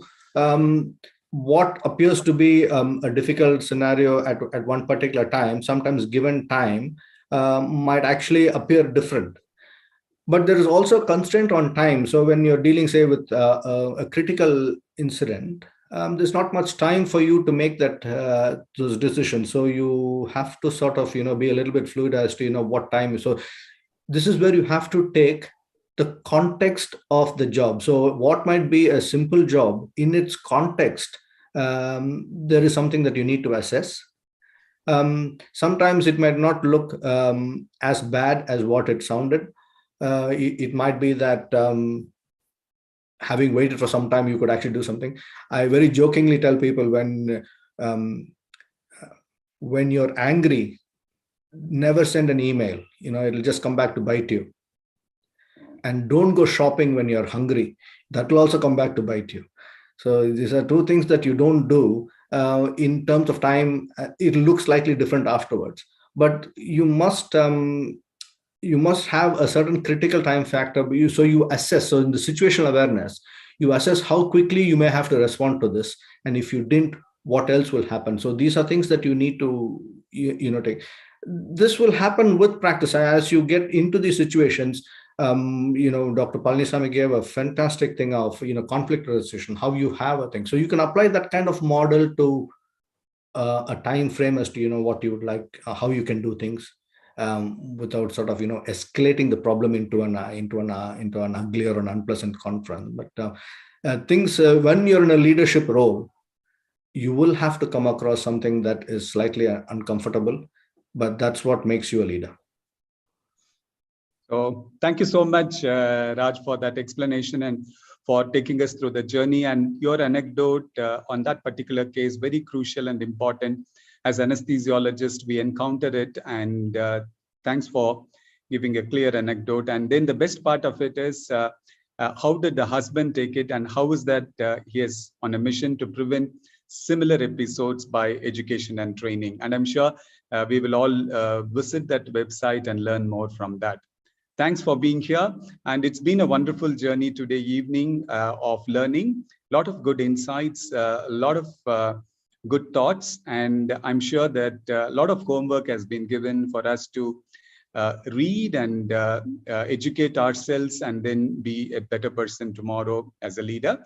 And sincere thanks for all the three speakers, Professor YK and Dr. Arvind and Dr. Raj, and we'll have Dr. Faye Evans with us very soon. Now I request Dr. Naveen to share his thoughts. Thank you, Dr. Govantraj sir, for that very informative talk on human factors, especially when you're working in a team. And you have rightly touched upon the environment, leadership, the importance of communication, and also mutual trust and accountability are equally important, in addition to coordination and cohesive decision making. And most important human factor which I feel is integrity also. When you're planning to make a team, you need people who are energetic, who are intelligent, but at the same time they should have unfailable integrity. Because if they don't have that, they will kill the other two aspects of the quality of that particular team member. But it was absolute pleasure listening to you, all the three speakers.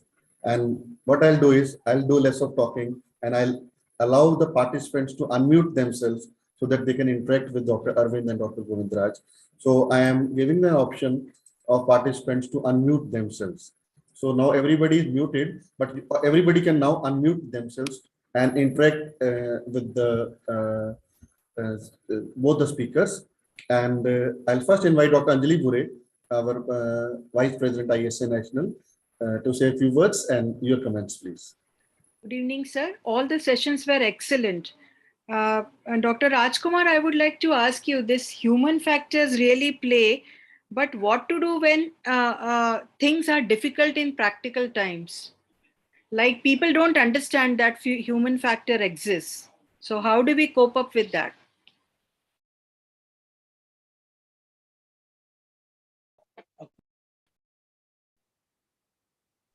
Rajkumar, you need to unmute yourself. Sir, unmute, sir, please. Please unmute. Yeah, sorry about that. So that's a good question, but it's just to understand that when people don't understand a certain situation, are getting angry with you, it is once you understand the human factors in play, it becomes easier for you to deal with that situation. So rather than you losing your temper or having to say something wrong, you actually understand that this chap is coming from a point. So I'll just give you a short example. You think there's an angry relative, for example, it's a very common situation that you come across in every part of the world, an angry relative. In that interaction, he blames us for something that has not happened in time or is not happening in time or something that has gone wrong. But it might be when we start looking into the human factors of part of it, his own frustration, his job sequence, his financial commitments, his emotional involvement. So what else has gone wrong that we can actually find out is actually contributing to that thing? This is where the human factors begins to play, is that you start looking at it. If you turn around and say, well, it's not my mistake, you be like that, and you get angry at it, you sort of miss the boat. So I hope you understand where I'm coming from. The human factors is not to say these things don't happen. It's when it is happening, you understand what else could be playing and you start looking at other factors, and that is how you can actually help to mitigate the situation. Thank you, sir. Any other member wants to interact? He or she is most welcome.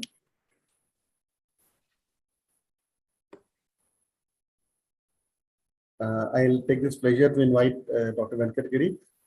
Your comments, please. Thank you. All the speakers really did excellent. And see, we are leaders and we are doing that. We do not have the formal training. During our PG course or afterwards also, we are taught anesthesia. Even I say in our ISSM, we have anesthesia, we don't teach other things. Every meeting I say that we should have at least one topic which is non-anesthesia topics, like personal management, human factors, financial management or something. So it shows that we have to, maybe leadership skills also.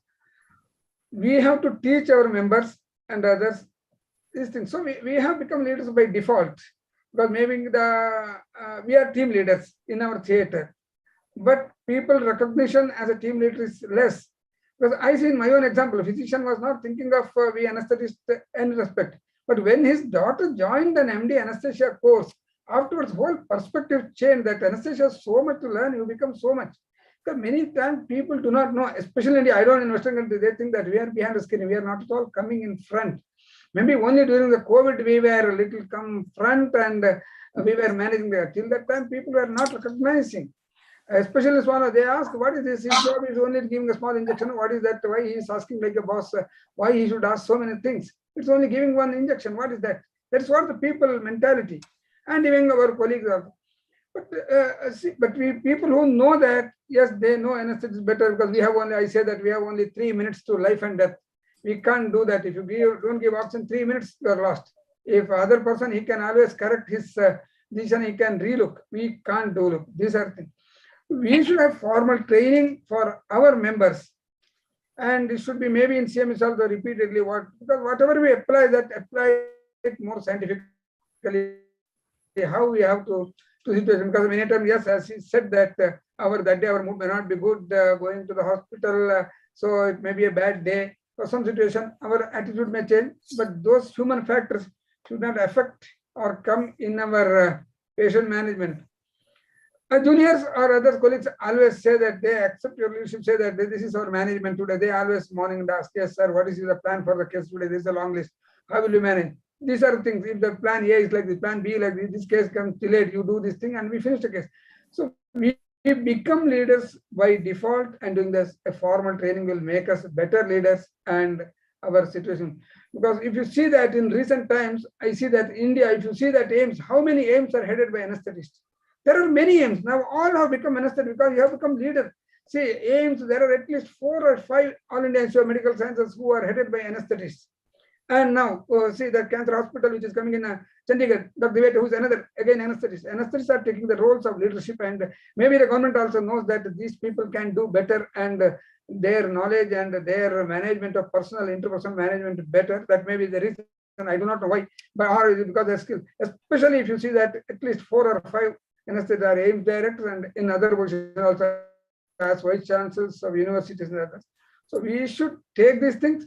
We should excel ourselves, take these trainings and excel ourselves, and so that we can become leaders not only in the theater but outside, and we can lead others. And this, which we have conceived long back, it is so much delayed. Hope we will have more training like this with more faculties and our members. It's for our members to take benefit of these seminars or webinars, and take benefit of it and make useful both in our regular practice and for our practice, and for the benefit of society and members at large. Once again, I should thank all the 3 speakers and Bala Venkat, because it was a long time he was telling, and we were discussing whom we will go that, and we have selected excellent speakers. Arvind Palaniswamy, we have met in Coimbatore previous times and all, but as of this thing, we are meeting in ISA program now. Earlier we have seen in Ganga updates. Anyway, thank you all the speakers, Dr. Arvind, Dr. Govind, Raj Kumar, and YK madam, and ISA is very much thankful to you. Maybe in future also we will have meetings or more interactions. If the members like more, we will definitely have more, and it is our endeavor that we should have non-anesthesia topics we can read in books. I always say that, but these we don't read. This is by experience. Those we can read in the book CMEs, but we don't get these in our CMEs. We should have more and more, at least one topic in all our CMEs conferences. At least some should be on topics which are not anesthesia topics and things like that. Thank you once again. And we will have more meetings in future time also. Thank you. Thank you, Dr. Giri, for those wonderful words. And I saw one hand raised. Dr. Rajiv Gupta, you want to make a comment?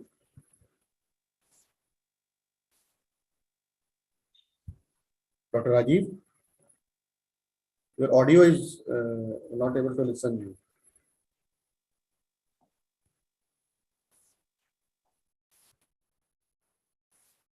Meantime, he gets back to his audio. Are there any comments? Or because I am reading lots of in the chat box also, I just reiterate what Dr. Giri has said, that lots of appreciation for all the three speakers. And I think it's time for formally concluding the session. And I think Dr. Rajiv Gupta is re-logging in. So, Doctor, I was reading lots of comments from Dr. Sanjeevni Inamdar. So, you have been typing lots of comments. I'll invite you to say a few words. Dr. Sanjeevni, please. She has been very active. Thank you very much. First time I have attended this program, and it was Bala who, insisted me on attending this, and it is a wonderful, wonderful. And I mean, what Dr. Venkatgiri said, it must be included in the anesthesia teaching program. It's so important, and you all people are so wonderful, and I really learned quite a lot today. All the speakers were phenomenal, and you and Bala, you just held all these strings so well. Thank you very much. Thank you, ma'am. Thank you for the compliments, and they are acknowledged and appreciated. Dr. Rajiv Gupta. Good evening, everyone. It was excellent talk by all the three speakers. I would like to ask to Dr. Raj Kumar that in the Indian scenario, where does human factors stands in a case of whenever there is medical legal litigation? As we have seen in Bromlin case, everything was fine, all the experienced persons were there, but maybe it was human factors which made the patient worse. So now in India, means that was there they could understand those things, but when we talk here, where do we stand as human factors in medical legal case? Yes. So when you say in India, what I mean is when we look at an incident that's happened, say, there's been an incident like what happened in the Bromley case, say in a hospital in India, we have to have some sort of an investigation for it. Here in the UK, we call it a SIRI, Serious Investigation of a Reporting Incident. We are trained. So there is a 3-day training. How do we investigate a serious incident? So there are small training programs like this. And, I am fully well like that idea that Dr. Venkatgiri mentioned. You learn a lot of technical skills and science in your but you should also have one session in your major conferences, which is a non-technical. Investigating a serious incident. When you investigate a serious incident, you just don't investigate what medicine was given. Who gave this? Who was the person? What happened to this person? So we have a personal interview. We find out what happened to them on the day. So we ask them on a personal, did you not just come at 8 o'clock and give, but what happened to you? Where were you at the time? What else was going on in your life? And so this is how investigation is done. So we build up a very careful pattern as to what is actually going on. We then begin to understand why that doctor made that decision. What was he thinking? Now, there are several training videos for this. I will just give you as an example for this because you asked me. There is a video called the gorilla video, where essentially they're looking for what is happening. There are a group of girls, one dressed in white and one dressed in a different color uniform, and they're passing the ball. They're playing basketball. They ask you to count the number of times this white ball is passed between players. There's a video on the YouTube. You do that video. You go on doing it. I don't want to think, but as you count the number of times, you will suddenly realize that some people will count 12 times, some people will count 14 times, some will count 16 times. The correct number is 16. But what you will not notice that as you're counting this ball, in the background, there is one gorilla walking in the room. No one will notice that. And that is the whole idea, is what happens in critical situations, how our senses, you don't become blind, you don't see it. You don't see this. Let me ask you one first question. All of your anesthesiologists, you all have put Venflon veins, into catheters. What is the first thing that happens when you take the Venflon and you poke the patient? What is the first thing that happens? I will tell you. The first thing that happens is you hold your breath. You hold your breath when you put that in. And so you can imagine when we say people, take a breath, for that small incident of 2 seconds where you put that needle in, you're actually holding a breath. Imagine repeating that over 2 minutes, over 5 minutes, over half an hour. Can you see how physiologically affected you are? So there is a specific pattern of investigating anything that goes on when you do a serious incident. How can we do this? Now, we do this to some extent. Yes, there is a little bit of bias because in the NHS in the UK, there is a system that does it. In hospitals, in private hospitals, for the name of the hospital, for other reasons, you may not have a well-designed system, but it has to happen at some point. Leaders like yourself, when you start developing, so audit would be a good point to start off with. Small projects, small audits that you start doing. You see what went well. How could it be better? Previously, there are two ways of even in the safety mechanisms. When we used to see things previously, it's called safety one, which is a very standard terminology. What causes problems? How can you avoid things that cause problems? This is what is being taught. In fact, many things. Be careful. Don't do this thing because these are all problems.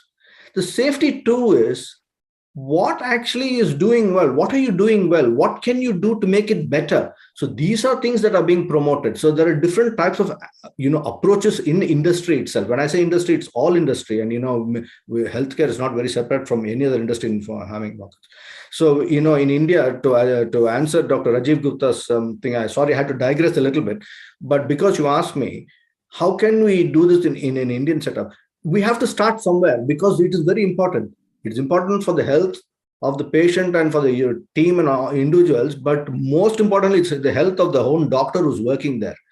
Once you have a culture, an organization that is able to embrace you, to take you along that pathway, it's better for you to work there in that kind of organization rather than to be afraid of, where you're going to get the blame from. And to some extent, it will start off with small projects, small audits. I think Dr. Malhotra mentioned integrity. So this integrity, where does it come from? It's all inherently present. It comes from these small things like audit. You do an audit, see the number of patients. You maybe even 20 patients. Did you do it correctly? What can you do better? What can you do improve? So this integrity is where it comes into that audit. And from that audit comes, a human factor. And that is how you slowly can improve it. Different hospital systems. I know you have nursing homes, you have hospitals, you have mid-range hospitals, you have massive hospitals, you have corporate hospitals. There's nothing similar to what is going on in India, in other places, maybe to America, I think. But in the UK, we don't have anything like that. To that extent, I have to say we don't have that kind of environment, but it is still possible if you start understanding that these are available. We have started using human factors training for undergraduates. So when they come to them, we teach them time management, human factors. This is all so important. I find this exciting. I've almost heard it in the wrong side of my career. I've come across this, but we try and teach it to juniors even before they pass their MBBS, that they are available, that human factors is such an important factor in them.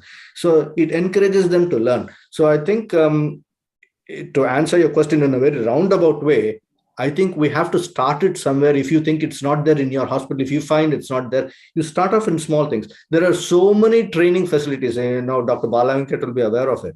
There are so many training for each thing, for investigation of serious reports, for human factors in medicine, human factors in to build teams, human factors in leadership.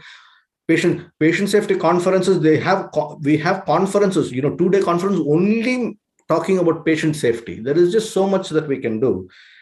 It's a culture that you have to develop, and it'll come over a period of time. Thank you, sir. Brilliantly answered. But here I would like to ask one more thing. Like whenever we work, we talk about protocols, right? So when such situation comes and human factor comes, so protocols and human factors, they becomes contradictory. And when we go to the people like for litigation, they talk about protocols. Why you have not followed the protocols? Why have you work? See, you have your own experience. You're working on that also. So, but actually they talk theoretically. So many people are doing like this. These are the protocols. You have flawed away from the protocols. So what is that? What is your take on that? Yes, protocols as guidelines are guidelines. There is no absolute mandation that you have to follow this. Protocols are there primarily for a safety. So if you managed to go away from a safety, then there must be a reason why that happened. Were you able to document that? Did you feel that? So this is where that cognitive dissonance comes. In your mind, you're seeing this patient, you don't have time to actually follow that protocol, but the role says you have to do this. This is where you have that that term I said, cognitive dissonance. What is happening in reality is away from what is going on. Now the protocol, you may have not been aware of it, or you were aware of it but did not have time to follow. I myself personally, I was involved in a case where we transferred a very sick patient. She was pregnant, but she had an infiltrating growth in her uterus. It is a benign fibroma that spreads in pregnancy. She was somehow admitted under the urology team because she had a ureteric stent we had to put in, and we had to transfer her one day. We didn't have facilities managers. She was going from my hospital to London. The ambulance crew came in the morning. I was in the middle of a ward round. I was about to finish the ward round. They said, "Can you come? She has to go." And I said, "Yeah, she has to go. Can you sign this form?" We signed the form and she went off. It turned out very badly. She was unstable when the ambulance crew took her, and then she had an event in the ambulance. And by the time she reached the other hospital, we lost both the patient and the baby. It was a nightmare situation. First question is, how did you transfer the patient? What is the transfer? I didn't know the transfer protocol. There is a transfer protocol which the nursing staff should sign, which the doctor I should sign, which the paramedic should sign, and the receiving doctor should sign. No one had signed, but they asked only me. I was in court, and they asked me, "Why did you not sign?" So we have to then explain, where we come across. So while there was a sort of negative outcome from it, we don't do it on purpose. No one does anything on purpose to make it bad. But what happened on the day? So when you explain, there you see it beginning to unfold. You're one doctor, you don't have enough staffing, resources are short, you're doing a ward round, there's an emergency, you're going to think, and at the same time they call you over here and they're wanting to take it. No one else knew the protocol. So these things begin to unravel in that investigation. Rather than just saying, "Oh, you were wrong in sending in the patient," you then see how a series of things, how the Swiss cheese model began to make a point where there was a hole in this thing. Now, to some extent, the understanding of this would be to have that mind frame to shift the focus away from blaming to actually finding out what went wrong. And in that shift, you will understand how these human factors come into play.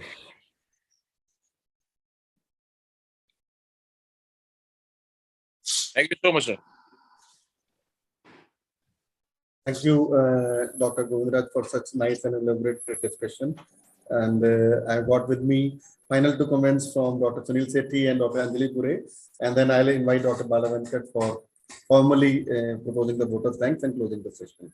Dr. Sethi, a quick comment from you, and then Dr. Anjali Pure. It was a great pleasure to attend this session, and it was very, very informative. And I could see that after attending these things, and the example of bad apple and unconscious and conscious competence, and as Dr. Govantraj has also explained, how to improve the outcome, and we have to initiate audits at our hospital. This will improve my as well as the other colleagues' skill at the ISA level and leadership level. It was a great pleasure to listen to all the eminent speakers, and congratulations to you as well as Dr. Bala Venkat for holding this meeting. Thank you very much. Thank you, Dr. Sethi. And before I invite Dr. Anjali Pure, Dr. Ketna has raised her hand. So I'll come to you, Dr. Anjali Pure, a bit. That's okay. Dr. Ketna, please. Yes, sir. I have got one question for Arvind sir and one for Dr. Raj Kumar sir. For Arvind sir, I wish to say that do leadership roles change in different situations like institutional practice, private institutional practice, and government institutions, and in different countries like developing countries and developed countries? And for Raj Kumar sir, I have a question that to err is human. It is a very common saying. But can feedback forms reduce the errors made by which affect the human factors in leadership roles? Dr. Rajkumar, do you want me to take the first question? Please take the first question. Okay, sure, absolutely. So that's a really good question, Dr. Chetna, and that's exactly what I mentioned. Especially, you need to titrate your leadership ability based on the institution you practice. You know, for example, if you're a leader of a private practice group, obviously business principles come in the way. So you have to make sure that you strike a fine balance between running a profitable business and at the same time not compromising on patient safety and quality of care.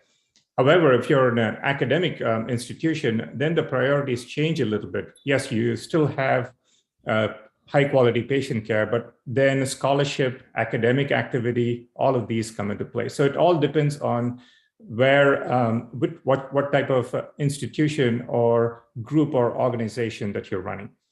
And even from a cultural standpoint, even in a country like India, it's very heterogeneous. You know, the style could be different in Tamil Nadu, it could be different in Delhi. So you have to understand the regional differences in how people perceive. You know, some would like a very strong and decisive leadership, some like inclusive leadership. So it all depends on what the overall culture is, you know, and sometimes fighting culture is very difficult, you know, and it's sometimes a losing battle. So you'll have to figure out whether it's a good fit for you. And then you can decide whether you can actually work with the people to make it better. And it's a very gradual process, you know, always change is very slow, but as long as there's a well-intentioned movement towards change, I think it'll happen gradually. Thank you, sir. Dr. Anjali. Unmute yourself, Raj. Thank you, Dr. Agal, for your question. Very interesting question that you asked, because the answer has come in different forms from different people already. First of all, the feedback forms themselves is very important, because if you're keen that you wanted something to improve, it's not only to say what could be better, you can actually tell what went wrong. So giving a feedback form, there are different ways of giving feedback form. One of the training methods that we have in as supervisors is that how do we give feedback? Should it be constructive all the time? Should it be critical?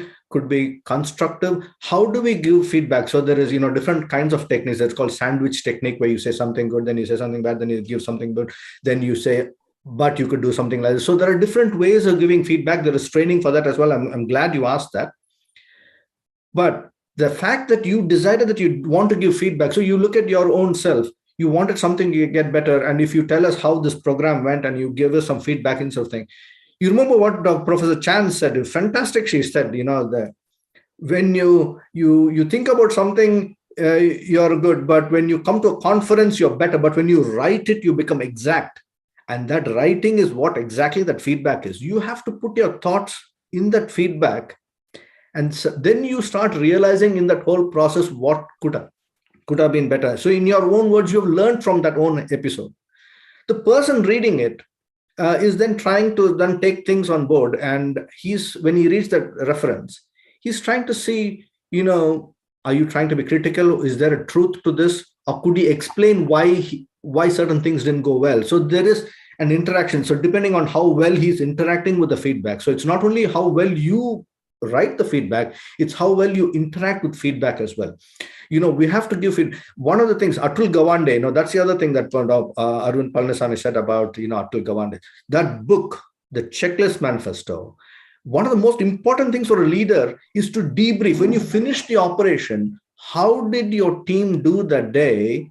is something that you really have to think. Every day you will learn something, believe it or not. I do it consciously now. We have to do it now. For example, the checklist manifesto is what we have to do in the NHS for every operation, before and after, and in between as well. So that feedback to the team, how did we do today? Some people, oh, we all did fine. No, what exactly did we do fine? How could it be better? If something didn't go well, yes, you can find out. But if there was no mistake today, it's not enough to say there were no mistakes. It's important to say, what did you do good? What did you do well? And there's another term, another training. I'm sorry, training after training in the UK, but this is where it is. There's a term called appreciative inquiry, AI. I went for this conference once thinking it was something to do with AI, artificial intelligence. I went there, it was actually about appreciative inquiry. I sat there completely stunned. There in that conference for 2 days, they ask you not to say any negative word. That itself is a learning process in your life. Yeah. It's amazing how you do things. So thank you for asking that question. It's such an important question. Feedback, the fact that you thought you should give feedback, how are you going to construct that feedback? You need to think about it. And what do you think will come out of that feedback? So you need to see whether you are able to communicate that to that person, and the person reading it should also be able to take it over. I hope I was able to answer your question. Thank you. Many thanks, sir. Many thanks. Dr. Anjali Bure, please. Thank you, Dr. Naveen. Now, our journey from working towards excellence in anesthesia by Professor Chan. That was a brilliant talk. And Madam also gave importance of time management, how she manages plan on daily basis, monthly basis, and yearly basis. That has really impressed all of us. And now we know how to plan, because we being females, we also have to manage the other side. So that was a great experience learning from Madam. And second lecture was Dr. Arvind Palaniswamy. That was an excellent one. Sir, that bad apple has really made the lecture very interesting. And I would request you one more time to tell about what will happen if I am a bad apple. So that you have to answer before we quit. And Dr. Govantraj, Raj Kumar sir, you really taught us about human factors. And I was all the time, really that has changed my perception and my vision, that how I have to deal with my team. And really human factors are important. And we somehow, in that given situation, we do not give importance to human factors. And that is what I think that I have learned. A very great thing to learn. Thank you so much. Arvind sir, bad apple, please. Dr. Anjali, I typed the answer in the text box, but one of the things we did not talk about in all of these 3 lectures is even good leaders have bad days. We cannot be good leaders every day. We cannot be on top of our game every day. So I think self-reflection is very important. So at the end of the day, if you have a very negative interaction with someone, you have to have self-reflection and try to figure out and piece things together to see whether you could have done things differently, whether you were angry, same thing, the same situational leadership skills that Dr. Raj Kumar pointed out, that could be imbibed and introduced into self-reflection at the end of the day. So I always find it to be a really good tool. It doesn't even have to be at the end of every day. It could be every week or every month, doesn't matter. As long as you're able to reflect upon your own behavior, I think you will realize if you have an array of negative interactions over an extended period of time, then the problem is not with other people, the problem is with you.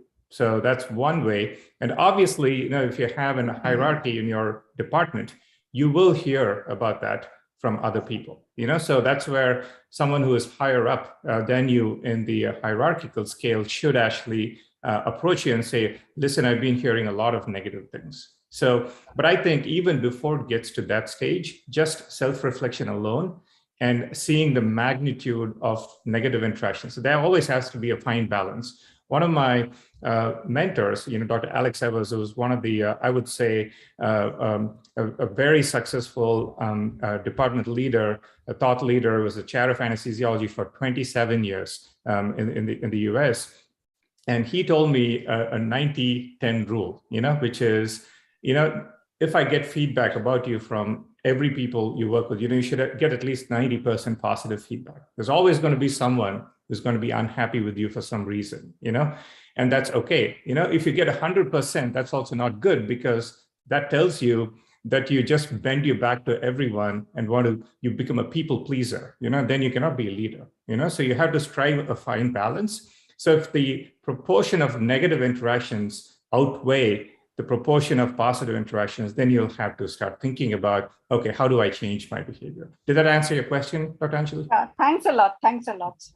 Thank you, Dr. Raj Kumar. Thank you, Channa. Thank you, Dr. Anjali Bray. And finally, over to Dr. Bala Venkat. We have overshot the time, but still it was a pleasure. Formal vote of thanks and closure. Yeah, that was brilliant. Actually, today we learned a lot of new phrases, new thoughts, new insights. So I think the whole session triggered the various concepts that we need to go through. And I think at this stage, it's very important for each one of us here to reflect upon all that was said and see how we can implement it, learn about it, and make sure that the environment becomes very good. And sometimes you're confronted, Anjali madam, that I think Arvind was very kind enough to show one small apple which was spoiled, but all the rest were good. But sometimes only one apple is good and all the other apples are spoiled. And the best thing is you need to just get out of that basket and go into a new basket. Because always it is said that if you are in the association of a lot of negative influences, you tend to become negative. So you need to move towards positivity rather than negative, and that could happen. But however, I think this session really provoked, and I would like to immensely thank President Dr. Venkatagiri, Secretary Naveen Malhotra, the national headquarters. Again, this session was done picture perfect, flawless. When we keep on telling that, sorry for the interruption, sorry there is a problem with the platform. Here we saw a perfect, picture perfect session for a picture perfect topic, and a lot of learning. And as I probably visualize that we need to have more sessions like this, and we'll work with the GC team to make sure that we get into more of these work so that it becomes a national movement and the country moves towards in being more perfect, because we have too many different organizations which an anesthesiologist confronts based upon the place where he works. India is very unique, and then we'll have more challenges. And I think we can definitely give answers when collectively we work together, and more sessions like this. So thank you, Professor YK. Thank you, Professor Arvind and Raj, for those 3 brilliant sessions. And I'm very, very happy that a lot of senior people were a part of this session. And in spite of a Sunday evening, most of them stayed and actively participated. And we look forward for several sessions. Sincere thanks to all the people who joined in, and we look forward for the next session. With immense pleasure, have a nice Sunday evening to all those in India, and Arvind, have a great Sunday. Because of this session, you are not doing your duty today. So you should thank us for giving you this opportunity. Thank you so much. Thanks, Venkatagiri, and thanks, Naveen, sir. Yeah, bye-bye. Thank you. Good night.